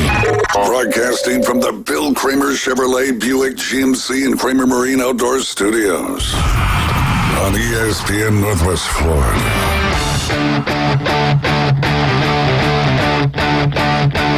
And welcome back. You're listening to the Inside Drive live here on ESPN Northwest Florida. Jay, we learned with you, flexing all these things. We all learned together. So I appreciate you already knowing those answers, but asking the questions. You're just you're such a team player when it comes to all that stuff. But it is Friday. It's the 1220 segment, so that means we are joined by Aaron Bearden from Instant Replay Sports Cards. And it's a week till Christmas starting this Monday, so there's a great opportunity for get some Christmas presents for the collector, the hobby enthusiast, or just somebody you're trying to get into collecting, and Instant Replay Sports can take care of all that. Aaron, how are you doing on this blustery, cloudy Friday? Oh, fantastic. How about you guys? We're doing great. We're doing great. We had an opportunity to interview Cliff Ellis earlier today, and that was cool to hear his perspective after being in the game of basketball so long and how much it's changed. And it sounds like he's on the mission to keep the game of basketball as he knows it alive. But what's all going on down there at the store? I know there's been a lot of releases of some baseball boxes, and there's a lot of cool stuff coming out as of late. Tell us a little bit about that. Yeah, it's a big release time, even though, baseball season's over. Topps Chrome Black just came out today. It's a fantastic product. Get an autograph in every box. 3 additional cards. It's 4 total cards. It's great for people that don't want their house cluttered up with all those additional cards. We all got closets full of. Chrome Black's phenomenal. Heritage High Numbers came out this year, which is cool. It's this year's players, but on the old 1974 card designs. And High Number is going to have all the big rookies in there from this year. So you're looking for, Gunnar Henderson and Anthony Volpe and Corbin Carroll, and, they're all in there. And then the big one's Bowman Draft. People wait all year long for Bowman Draft to come out. That's where you'll get the first official cards of these guys who were making their start in the minor leagues. These are guys that are going to be the all-stars in Major League Baseball in 3 or 4 years. So a lot of people buy this stuff and put them back, and, guys that are worth a quarter today, it might be a $100 card 2 years from now. Yeah, so those Bowman Draft releases are kind of almost like an investment, so to speak. Oh, yeah. You buy the box, you get a couple, and then you hope it pans out. We actually have people that buy them and don't even open them, just put the box back for a couple of years. Because when you have a big year with somebody like, Ronald Acuna or Fernando Tatis Jr., when they actually hit the majors and start playing well, suddenly their Bowman draft year sealed boxes will just go through the roof. Yeah, because they could be in there. Yeah, absolutely. Oh, yeah. Yeah. Aaron, give us kind of a live update or a Beckett price list on Shohei Ohtani with everything going on with him. Has that card increased at all? A little bit, but Shohei Ohtani was already the top name in baseball card collecting as far as active players go.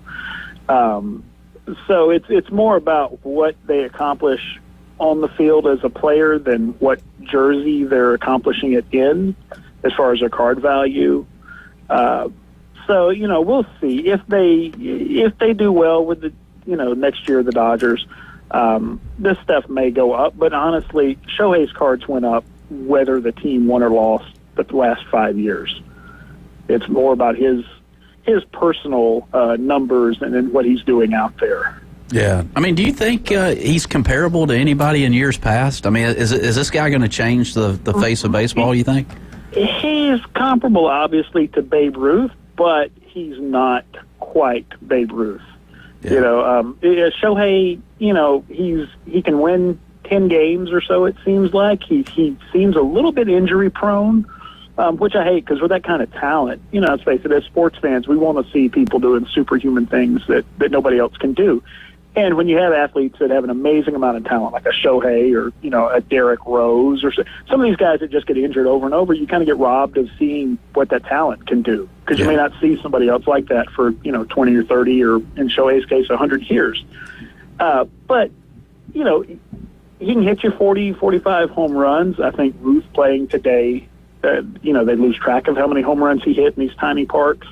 And in Shohei's batting average off the top of my head, he's seems to be somewhere to 270, 300. Ruth was a 342 lifetime hitter. Yeah. So, if Shohei can pick that average up and stay healthy enough that he's a 15, 18 game winner a year, possibly so. But it's hard to compare eras.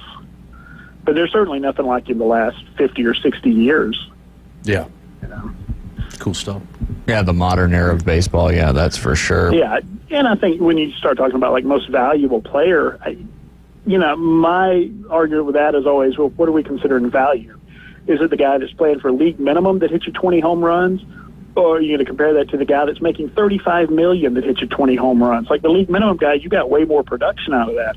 With Shohei Ohtani, he's giving you 2 solid A-plus roster spots with one guy. Yep. You're freed up to have one extra player on the team. So it's hard to beat that for value as well. And particularly if he's going to play for, essentially $2 million a year, and the Dodgers are going to put the rest in escrow for 10 years. So yeah. I think it's going to be interesting to see how that contract affects the rest of Major League Baseball and how teams start to adapt and get crafty. Yeah, the deferral contract, we were talking about it earlier this week, and you look at the valuation of the Dodgers now and then the valuation potentially in the Dodgers 10 years from now. They could pay for that contract even though they're still going to be having to pay for one after the 10 years. I thought it was a pretty interesting and smart move by the Dodgers ownership there. Yeah, it reminds me a bit. You remember about, 4 or 5 years ago when Max Scherzer went to the Nationals? Yep. And that sweetheart deal that he got from them, because there's a tax loophole on people who, I think it's if you work within Washington, D.C. city limits, but you don't live within the city limits, or something about you don't get taxed on money you earn outside the city limits. So basically, he was only paying taxes on his road games all year. And the Nationals were like, hey, we can give you less money than other teams, but you'll keep more of it. Yeah, you'll make more money, yeah. Yeah, you'll put more in your pocket even though it looks like we're paying you less. And the other teams were like, well, MLB, we can't compete with that. Our cities don't have, that sort of thing. Well, it's interesting to me as we look into next year, 2024, with the Dodgers and, I guess Mookie Betts, Freddie Freeman, Shohei Ohtani.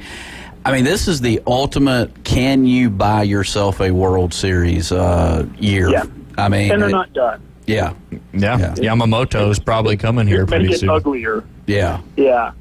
I don't. necessarily like that as a sports fan. I grew up with people saying, oh, they hated the Yankees because the Yankees bought all their players.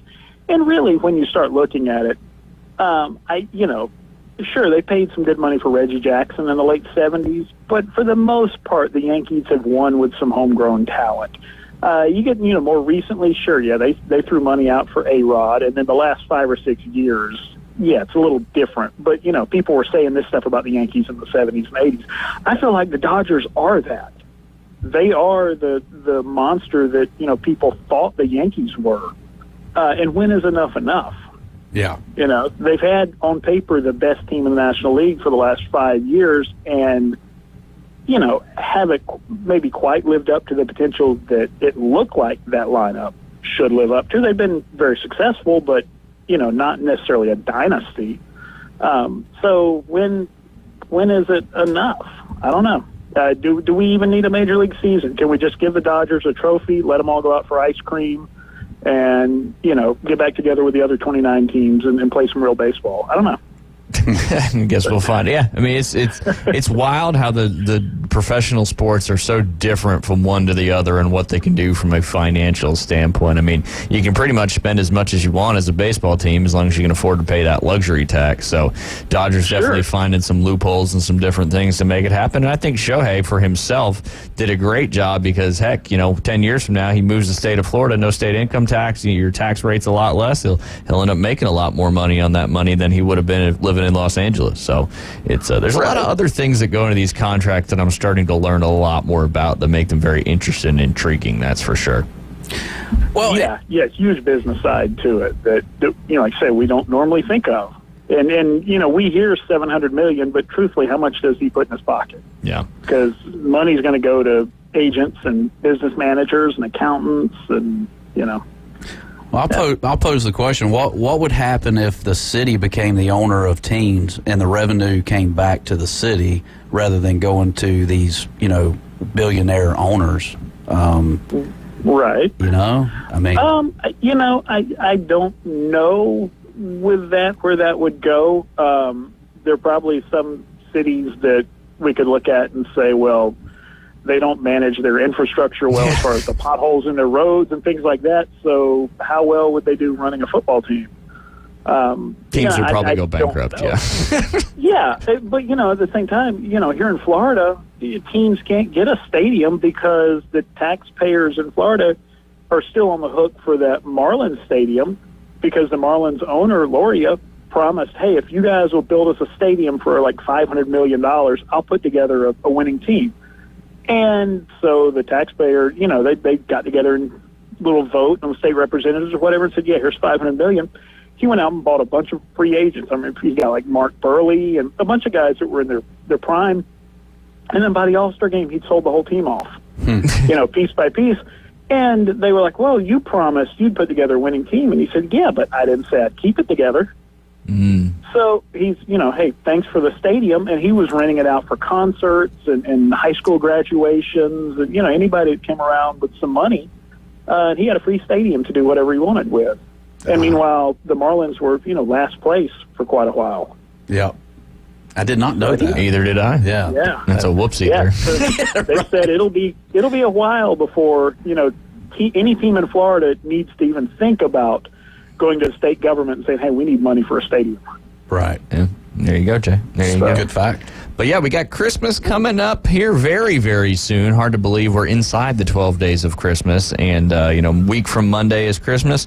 And you guys, everything's on sale in your store. That's correct? Well, I wouldn't say everything. We say the same thing with the golf shop at Bay Point. Yeah, everybody always says that. That's the one-liner. Yeah, everything's for sale in Bay Point Golf Shop right now, 30% off, except clubs and balls. But yeah, what do you guys got going on down there? Yes, we do have a lot of sales right now on hobby boxes, on memorabilia, on a lot of our non-sport stuff, our Pokemons and some of our entertainment stuff. And we'll have things on sale from now through Christmas. The other thing is we're starting... So we were going to be in the Panama City Christmas Parade, which was going to be tomorrow. It's been canceled due to weather. So we're going to offer some things that we were going to give out at the parade. So basically there will be some freebies with purchases here from now until Christmas with look for some goodies in your bag. Is what I'm going to say. If you come purchase, go through everything, because we may slip some little extra stocking stuffers in there. Ooh, I like that. That's cool. Random. There's nothing cooler than like a little surprise card thing and all that. I mean, it's just, you just never know what's in there, and that's the beauty of this whole thing. Yeah, no, that's awesome. And hey, speaking of Christmas, hey, I gotta say, man, thank you. I won that trip to the North Pole last week. Yes. All expenses paid. Nice. Hey, I gotta tell you, while I was there, I got a peek at Santa's list for all the athletes and the various sports teams. Some of them going to do okay, some of them not going to do okay. I don't think it's a surprise. Draymond Green's on the naughty list. Yes, indefinitely. He told me the Spurs and Pistons asked for a win, but Santa said he's not a miracle worker. So he thought he might give them like an Xbox NBA 2K and, let them work on their fundamentals that way. There you go. So that's good. He said he's not getting the Dodgers anything because, we all grew up with that kid who already had everything. They didn't need anything else. So, right. That's and then he said just a late, he thought everybody had put their request in, sent their letters, but as a late mailed envelope, the Chargers were looking for a new head coach. Well, they're going to need to find one because they, Staley and man, that was wild last night. We were talking about that earlier, and then the news broke they fired Staley and the GM, which I think we all knew was coming.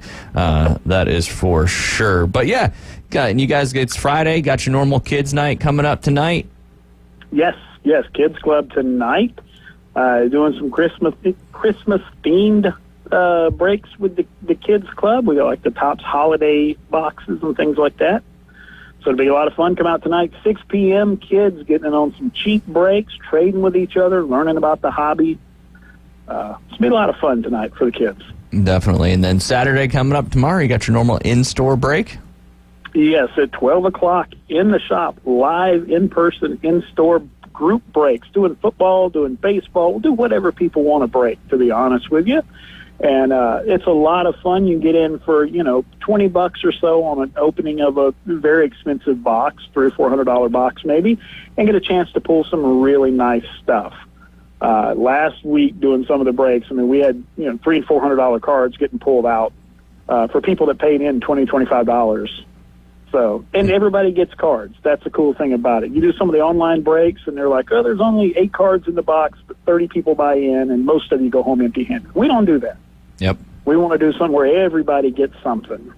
Yeah, definitely. And this, speaking from personal experience, I've kind of dove into the Whatnot thing a little bit and have been diving into y'all's Whatnot a little bit. If you don't want to buy the $300, $400, $500 hobby box, but you want to spend $25, maybe $50, and you get a chance to, get that $300, $400 card that's in there, and you hit that every once in a while. You sell that one, then you can get some more stuff. So it's definitely those breaks are definitely a really cool way for an opportunity to get some awesome cards.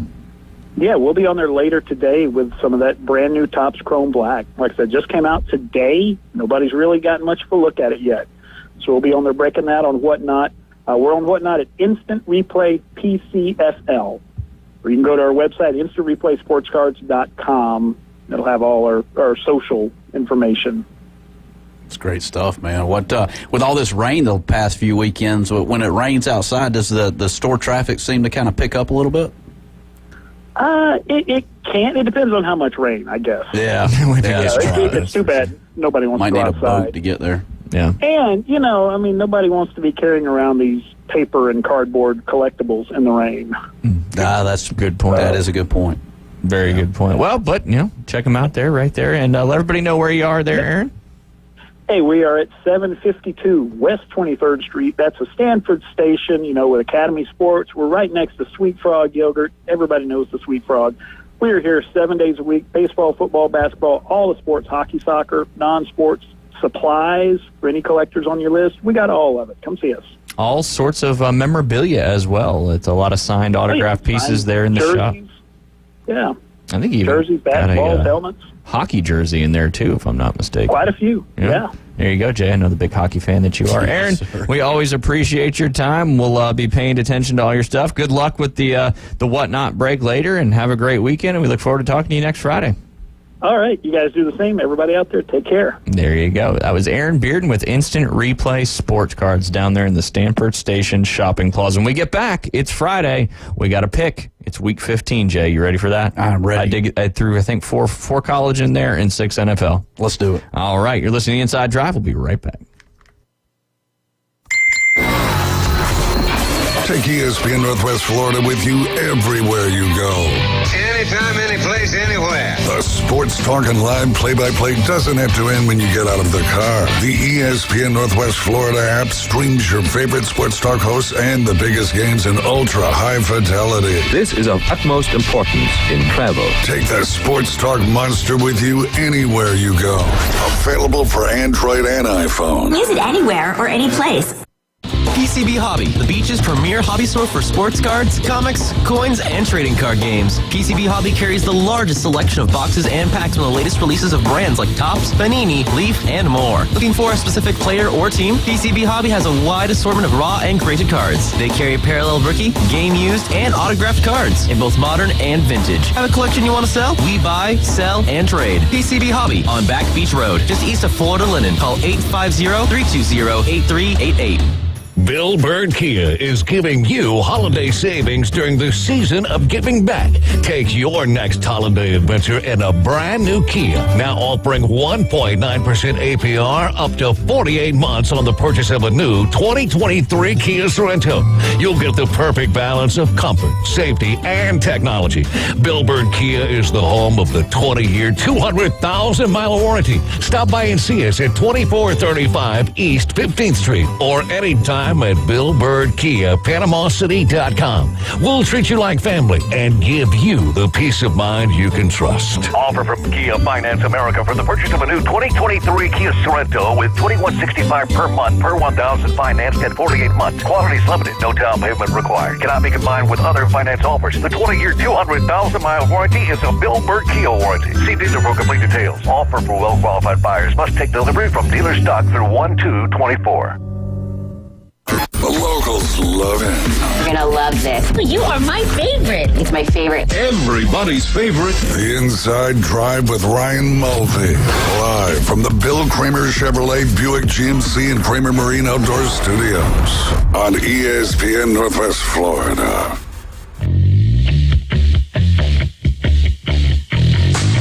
And welcome back. You're listening to the Inside Drive live here on ESPN Northwest Florida. You ready, Jay? I'm ready. Ready to pick some games? Yes, sir. Just to recap, David's at 86, I'm at 84, and you're right there at 71, which is a great golf score. It is. You played some golf yesterday and hit it pretty good. I did. I birdied 6, 7, 8, and 9 from the tips in that wind. It was amazing. It felt good to get out, and that's probably the second or third round of golf in the last 6 months for me, so it was great. That's good. Second or third? Probably. A lot of golf balls in between, though, that you've struck. I've hit a few here and there, but yeah, to go 4 birdies in a row like that, I didn't think that was... And you were playing with your guy, Michael Shears. Yeah. You were out driving him, too. No, I hit 1 or 2 maybe, up there with him, but... You told me in the break that you hit 130 yards past him. Well, maybe. 28. I'm just hoping 29. He's listening, so... Tall tales with Jay. Speaking of tall, Michael Shears is tall. I believe you 100%, by the way. Michael hits it a long way. He does. But you were using a... Well, my thing is my ball flight is a little lower. It's piercing. And it is. And his is the way it should be, which is higher. It gets up higher but quicker. It gets eaten up by the wind. I know that one all too well. Yeah, but I tend to kind of trap it a little bit. And But you said you were using a... I'm using an X-Hot driver. I see a text coming through right now. Oh, there he is. See, it worked. It was like the certified past him. See, it was like the bat signal. Threw it out there. Yeah. But I'm using an old X-Hot Callaway driver from the year 2012. Whew. Yeah. I'm still swinging something older than you. What you got? What you got in those hands? That OG Nike Sasquatch. Yes, sir. Not the square one, though, so I don't know if it's OG. It might be the second one. No, I think that one was the OG. I think the square came out second. Yeah, good then. Clank. Sounds like a trash can. Yeah, it does, boy, Hey, but it don't feel like a trash can. Nope. That's right. Hey, that X-Hot driver and the TaylorMade Rocket Balls 3-wood that came out about that time, that TaylorMade Rocket Balls 3-wood, they actually had to dial it back for the pros because it was going so far. Yeah. So there you go. So see? Technology from nowadays may not be as good as technology from 11 years ago. I still shrug my shoulders on all that. I really do. If you hit it solid, it's going to go where it needs to go. I agree. I think we need to go back to the wooden drivers. I got plenty in my office from Mr. Earl. So what are they called? Persimmons. Persimmons. Yep, that was the type of wood they used. Yeah, persimmon wood. They screws in the face. Straighter. They go straighter for some reason. The Do they? persimmon woods, to me, they do. A lot longer. Lot longer. Yeah, right. The technology. The piece of wood is just the COI is a lot better on wood. I'm just not a big fan of these golf balls that are, they make sense in shape. I like the oblong. Yeah. You like the feathery. Yeah, when I putt, I don't want to know that it's going to go straight. It's got a mind of its own. And speaking of putting, right now, everything is on sale at Bay Point Golf Club, 30% off, except clubs and balls. That's the asterisk there. But we have the perfect putting training aid right there in the golf shop. And you automatically get 30% off. You make a 5-foot, you get an additional 5, 10-foot, 10, 15-foot, 15 additional % off. So you can get up to 45% off now through Christmas right there in the Bay Point Golf Shop. I know the weather's not great, but that can't stop you from coming out to shop. Get you a cocktail right there from Bar 72 while you're there. Maybe 2 or 3, and maybe you'll buy some more stuff. And we'll see how that goes. Everybody's got to have a Merry Golf Christmas, right? Yes, sir. All right, let's jump into these picks. A couple of these we did yesterday in our bowl pick 'em, but we're going to start with Georgia Southern versus Ohio. All right, Jay, you are in last, so you can go first. We'll go Jay, Ryan, David, then Ryan, Jay. Okay. I'll repeat that. It's like rotating the 4-shot in a scramble when you only got 3. Right.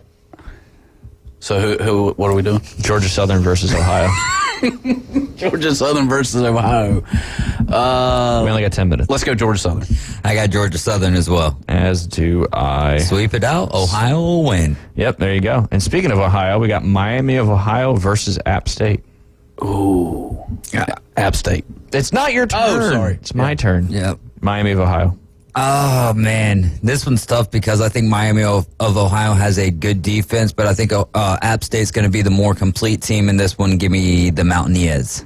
Hopefully Ohio wins that one. Miami, go ahead, Jay. Looking for some revenge over Troy, I think. App State comes out victorious over Miami. App State, UCLA versus the Blue Turf Broncos from Boise State. David goes first. Give me Boise State in this game because no Dante Moore for UCLA. Yep.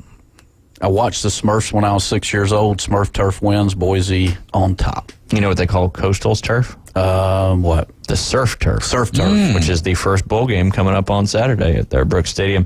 I'll go with the Bruins on this one. What'd you say? You said Boise State? Mm-hmm. Not that it matters, but I'll put it in there. All right, UCLA, I'll take the Bruins just to give myself an opportunity to close that 2-game gap. It's either going to become 4 or get down to 2. Last one I got is Cal versus Texas Tech. The old Red Raiders. Is it me? Yeah. Okay. Back to the top of the order. Just because you did the old shoot 'em up, I'll go Texas Red Raiders. The Red Raiders. Oh, it's me. My bad. I was going through the thing. You got to keep him honest over here, Jay. Definitely. Ooh, this is a tough one. I'm almost trying to predict what David's going to pick, and my mind says he's going to pick Texas Tech, so I want to pick Cal, but I don't think Cal's going to win. I'll take Cal. I'll take the 2 California teams. David, who you got? I'm going with Cal, man. You mispredicted me right there. Mispredicted. Actually, that worked out okay. I'm okay with that because if Texas Tech wins, Jay gets it. So there you go. No worries there. All right, we talked about some of these games earlier and how important they are for the playoff race. We're going to start. I'll give you some spreads here, Jay, knowing that you're an expert gambler that you are, knowing how odds works. All right, we will start with the Denver Broncos and the Detroit Lions. It's at Detroit. It's in the Dome. Detroit's a 4.5-point favorite. 78% of the money is on the Lions minus 4.5. Wait, it's probably David's turn first. Yeah, it is my turn. Man, this is a tough game to start on, too. Some of these games are really tough to pick this week. You know, the Cowboys and the Bills is probably going to be the most impactful fantasy game, but this one, I think this is the most intriguing game to me this week. That's not the Tennessee Titans playing The Lions need this game a little bit more. I believe I'm going to take the Lions at the house. They've got to get back going to how they were in the beginning of the season. They've kind of fell off for the last 3 weeks. Broncos are playing good football, but I think the Lions come out on top. Jay Henley. Is this the Lions-Broncos game? Is it? Yes. Okay. Thank you for paying attention. Look, I've already deleted my ESPN Fantasy app. I'm pretty sure you deleted it before last week. I'm already in golf mode for the whole year of 2024. Football. We don't even know what golf's going to look like. Let's go Broncos. Go Broncos. Let's go Broncos. Nothing going on in the golf world. Literally nothing. I'm waiting for that Hawaii golf here in a couple weeks. Who knows what that Hawaii golf's even going to matter? Why? Because of everything going on. Oh. Who's going to pay the purse? Hyundai. Hyundai. There you go. I've got the Broncos because I think the Broncos got a little bit of light there at the end of the tunnel. They see an opportunity to get to the playoffs. Their defense is playing good. Like David said, the Lions have been struggling a little bit, although Jared Goff at home's tough to bet against. I think this is going to be one of the better football games of the weekend. I'm going to go with the Broncos on this one. And Lions, Broncos, Lions. Next up is you, Jay Henley, and we are going to go Bears at Browns. We talked about it earlier. Cleveland trying to go 9-5, but the betting population or the betting public has got the Bears. 87% of the money is on the Bears plus 3.5. What are you thinking? Browns are a 3-point favorite at home. Joe Flacco at the helm. Browns are in my top 5 to make it to the Super Bowl. I got to go with my Browns over the Bears this weekend. Okay, I like it. Whew. I want to pick the Bears in this one, but I think Joe Flacco is he's excited. He's having fun. I think the Browns win this one and continue that playoff push. David Hayes? Yeah, chalk up another $75,000 to Joe Flacco for a win here. I think the Bears give him a good game here, but I think the defense will prove to be too much. Yeah. DJ Moore and Justin Fields have a good game, though, for your fantasy owners out there. Yeah, there you go. Still start Justin Fields. What's the weather up in Cleveland look like? It is going to be 45 rain and a 13.1 mile an hour wind coming out of the east, coming out of the east. Good tailgating weather. Yeah, there you go. Is that a sore Easter? Ooh. Yeah, no kidding. It's a I don't know how to say Midwest Easter, but Midwester. There you go. All right. All three of us got the Browns in that one. Next one, another interesting matchup. You got the Giants at the Saints. I feel like all these matchups just became super, super interesting given the standing situation on everything. All right, Giants at the Saints. It's in a dome, so the weather doesn't matter. The Saints are a 5.5-point favorite, but the betting public really likes Tommy DeVito with those 5.5 points. 74% of the money on the Giants with the 5.5. Starts with David Hayes. No, starts with me. Starts with, who went first now? I think Jay did. Okay, so it starts with me.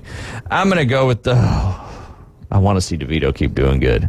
But the Saints have to win this football game to keep themselves in that NFC South race because there's no wild card spot for them. They got to win the division. I'm going to take the Saints. David, who you got? I'm going to go with the Saints as well. I think Tommy's Cutlets got 8 last week. That's a chicken joke, Jay. Yeah, right. Chicken Parmesan. The Giants won last week, right, in a nail-biter? They won with Tommy DeVito. He was the NFC Offensive Player of the Week. 24-22. Okay, I knew it was something. Okay. Let's go Saints. I think the Saints pull this one out over the G-Men. All right. Next, we got the Bucks and the Packers. Again, kind of the same situation for the Bucks there. They are currently leading that NFC South division, and the Packers stumbled a little bit last week against those Giants, but are still not out of it. The Packers are a 3.5-point favorite up there in Lambeau. The betting public is kind of split on this one with about 50-50 with the spread, without the spread. Temperature 40 degrees and clouds, winds about 11 miles an hour. David Hayes, you're first on this one. Yeah, give me the Packers in this game. I think they'll utilize home field advantage, and they'll bounce back from a tough loss against the Giants last week. I know that the Buccaneers technically need this game more, but the Packers do too to keep in that jockeying position for the NFC wild card. So give me the Pack. Yeah. I love that jockeying position. You know why that phrase exists? From horse jockey? From horse racing, yes. From going back and forth in positions. All right, who you got, Packers or Bucks? The Cheeseheads are at home. They are always good at home, so therefore I take the Packers. I need to gamble a little bit here. Me and David have a lot of similar picks. I'm going to take the Bucks, although I really think like the Packers are going to win this one because I don't know if Baker can handle that cold temperature up there. It's not that bad. It's 40 degrees. It's not 25. I'll take the Bucks in this one. All right, next two, some big-time games. I'm sure this is the primetime game on national television, and that is the Cowboys at the Bills. Let me get you some information there, Jay Henley, before you start, because it is your starting position. Right now, Buffalo is favored by 2 points at home. And the weather conditions are rain, 49 degrees, and blustery winds, 12 to 15 miles an hour.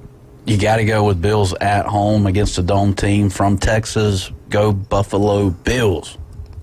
All right, me next. I think the Bills win simply because they need it more. Dallas, they're going to be in the playoffs. Dallas lose this game, the questions will come out and all that stuff. But I think the advantage is definitely on the Bills in this one simply because it's at home in some tough weather conditions there. And they're more used to it than the Dallas Cowboys are as well. So I'm going to go with the Bills. I'm going to guess D. Hayes is going to go with, he saw it happen here in Panama City Beach. Yeah, the beatdown of the original beatdown at the beach.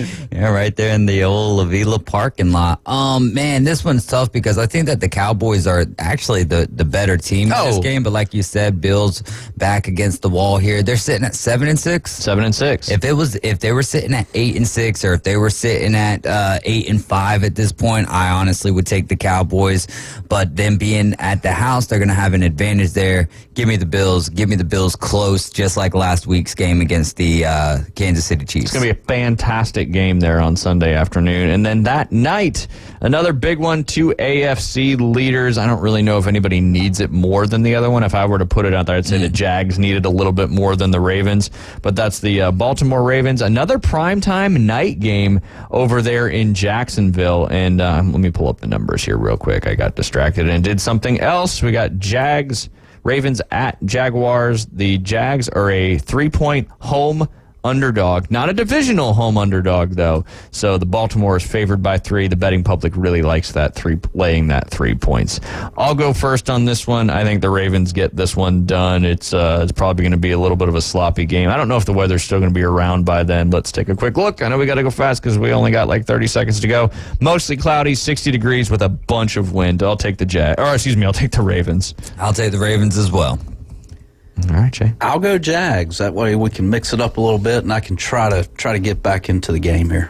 Yep. Something like that. All right, leave everybody with your final thoughts there, Jay. Have a great weekend. We'll see you Monday morning. There you go, 11 o'clock. Yeah. Same time, same place. That's it. We'll see you there. We appreciate you tuning in all week. Hope you've had a lot of fun with us. Have a great weekend. Stay dry. We'll see you on Monday.